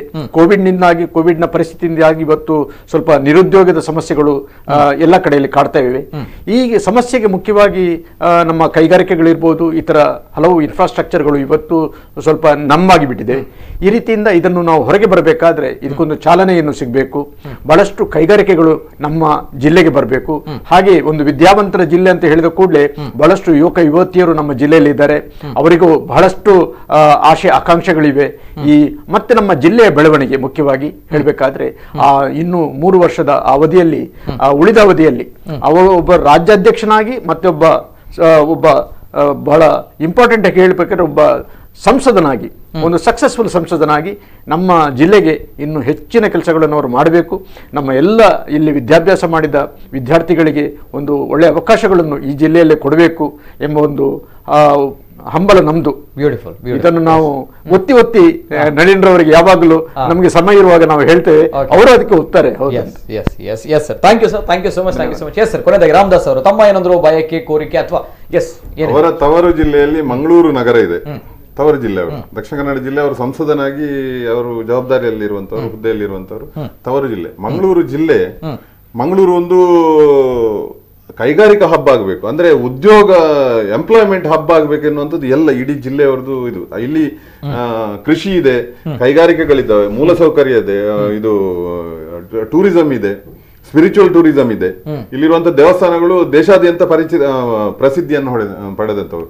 ಈ ಸ್ಪಿರಿಚುವಲ್ ಟೂರಿಸಂಗೆ, ಧಾರ್ಮಿಕ ಒಂದು ಪ್ರವಾಸೋದ್ಯಮಕ್ಕೆ ಇನ್ನೂ ಹೆಚ್ಚಿನ ಇದು ಸಿಗಬೇಕು. ಮತ್ತು ಕೃಷಿ ಆಧಾರಿತ ಇಲ್ಲಿ ಅಂತ ಹೇಳಿದ್ರೆ ಕಮರ್ಷಿಯಲ್ ಕ್ರಾಪ್ಗಳನ್ನು ಬೆಳೆಯುವಂತ ಏರಿಯಾಗಳು ತುಂಬಾ ಇದಾವೆ ದಕ್ಷಿಣ ಕನ್ನಡ ಜಿಲ್ಲೆಯಲ್ಲಿ. ಈ ಕಮರ್ಷಿಯಲ್ ಕ್ರಾಪ್ಗಳ ಮೂಲಕ ವ್ಯಾಲ್ಯೂ ಆಡೆಡ್ ಪ್ರಾಡಕ್ಟ್ ಅನ್ನು ಮಾಡುವ ದೃಷ್ಟಿಯಿಂದ ಏನಾದ್ರೂ ಕೈಗಾರಿಕೆಗಳನ್ನು ತರಬೇಕು. ಮತ್ತೆ ಈಗಾಗಲೇ ಲೈನ್ ಅಲ್ಲಿ ಇರುವಂತದ್ದು, ಈಗಾಗಲೇ ಹಲವಾರು ಯೋಜನೆಗಳು ಕೇಂದ್ರದಿಂದ ಇವರ ಮುತುವರ್ಜಿಯಿಂದ ಇಲ್ಲಿಗೆ ಬರ್ತಾ ಇದ್ದಾವೆ. ಆ ಎಲ್ಲ ಯೋಜನೆಗಳನ್ನು 3 ವರ್ಷದ ಒಳಗೆ ಇದನ್ನ ಈ ಜಿಲ್ಲೆಯಲ್ಲಿ ಸ್ಥಾಪನೆ ಮಾಡೋದು. ಈ ಪ್ಲಾಸ್ಟಿಕ್ ಪಾರ್ಕ್ ಆಗಿರ್ಬೋದು, ಜಟ್ಟಿ ಆಗಿರ್ಬೋದು, ಮತ್ತೆ ಇದು ಬೇರೆ ಬೇರೆ ಯೋಜನೆಗಳು ಬರ್ತವೆ. ಅದನ್ನು ವಿಶೇಷವಾಗಿ ನಾನು ಉಲ್ಲೇಖ ಮಾಡ್ಲಿಕ್ಕೆ ಹೋಗುದಿಲ್ಲ. ಬೇರೆ ಬೇರೆ ಯೋಜನೆಗಳು ವಿಶೇಷ ನಮ್ಗೆಲ್ಲ ತಿಳಿದಿದೆ ಯಾವ್ಯಾವ ಯೋಜನೆಗಳು ತಂದೆ. ಈ ಎಲ್ಲ ಯೋಜನೆಗಳನ್ನು ಇಂಪ್ಲಿಮೆಂಟ್ ಮಾಡೋ ಮೂಲಕ ಇಲ್ಲಿ ಒಂದು ಎಂಪ್ಲಾಯ್ಮೆಂಟ್ ಅನ್ನ ಹೆಚ್ಚು ಮಾಡುವಂಥದ್ದು ಮತ್ತು ಕೃಷಿಯ ವ್ಯಾಲ್ಯೂ ಇದನ್ನ ಮೌಲ್ಯವನ್ನು ಹೆಚ್ಚು ಮಾಡುವಂತ ದೃಷ್ಟಿಯಿಂದ ಹೊಸ ಯೋಜನೆಗಳನ್ನ ತರಬೇಕಾದಂತ ಅವಶ್ಯಕತೆ ಇದೆ. ಈಗಾಗಲೇ ಕೇಂದ್ರದಲ್ಲಿರುವಂತ ಒಂದು ನಮ್ಮ ಸರ್ಕಾರ, ನರೇಂದ್ರ ಮೋದಿ ಅವರ ಸರ್ಕಾರ ಕೃಷಿಗೆ ಅತ್ಯಂತ ಹೆಚ್ಚು ಉತ್ತೇಜನವನ್ನು ಕೊಡ್ತಾ ಇದೆ. ನಮ್ಮವರೇ ದಕ್ಷಿಣ ಕನ್ನಡ ಜಿಲ್ಲೆಯವರೇ ಕೃಷಿ ರಾಜ್ಯ ಮಂತ್ರಿಯಾಗಿದ್ದಾರೆ ಶೋಭಾ ಕರಂದ್ಲಾಜೆ. FPOಗಳನ್ನ, ಫಾರ್ಮರ್ಸ್ ಪ್ರೊಡಕ್ಷನ್ ಆರ್ಗನೈಸೇಷನ್ ಗಳನ್ನ ಮಾಡುವಂತ ದೃಷ್ಟಿಯಿಂದ ಅವರ ಕೆಲಸ ಕಾರ್ಯಗಳಲ್ಲಿ ನಿರಂತರಾಗಿದ್ದಾರೆ.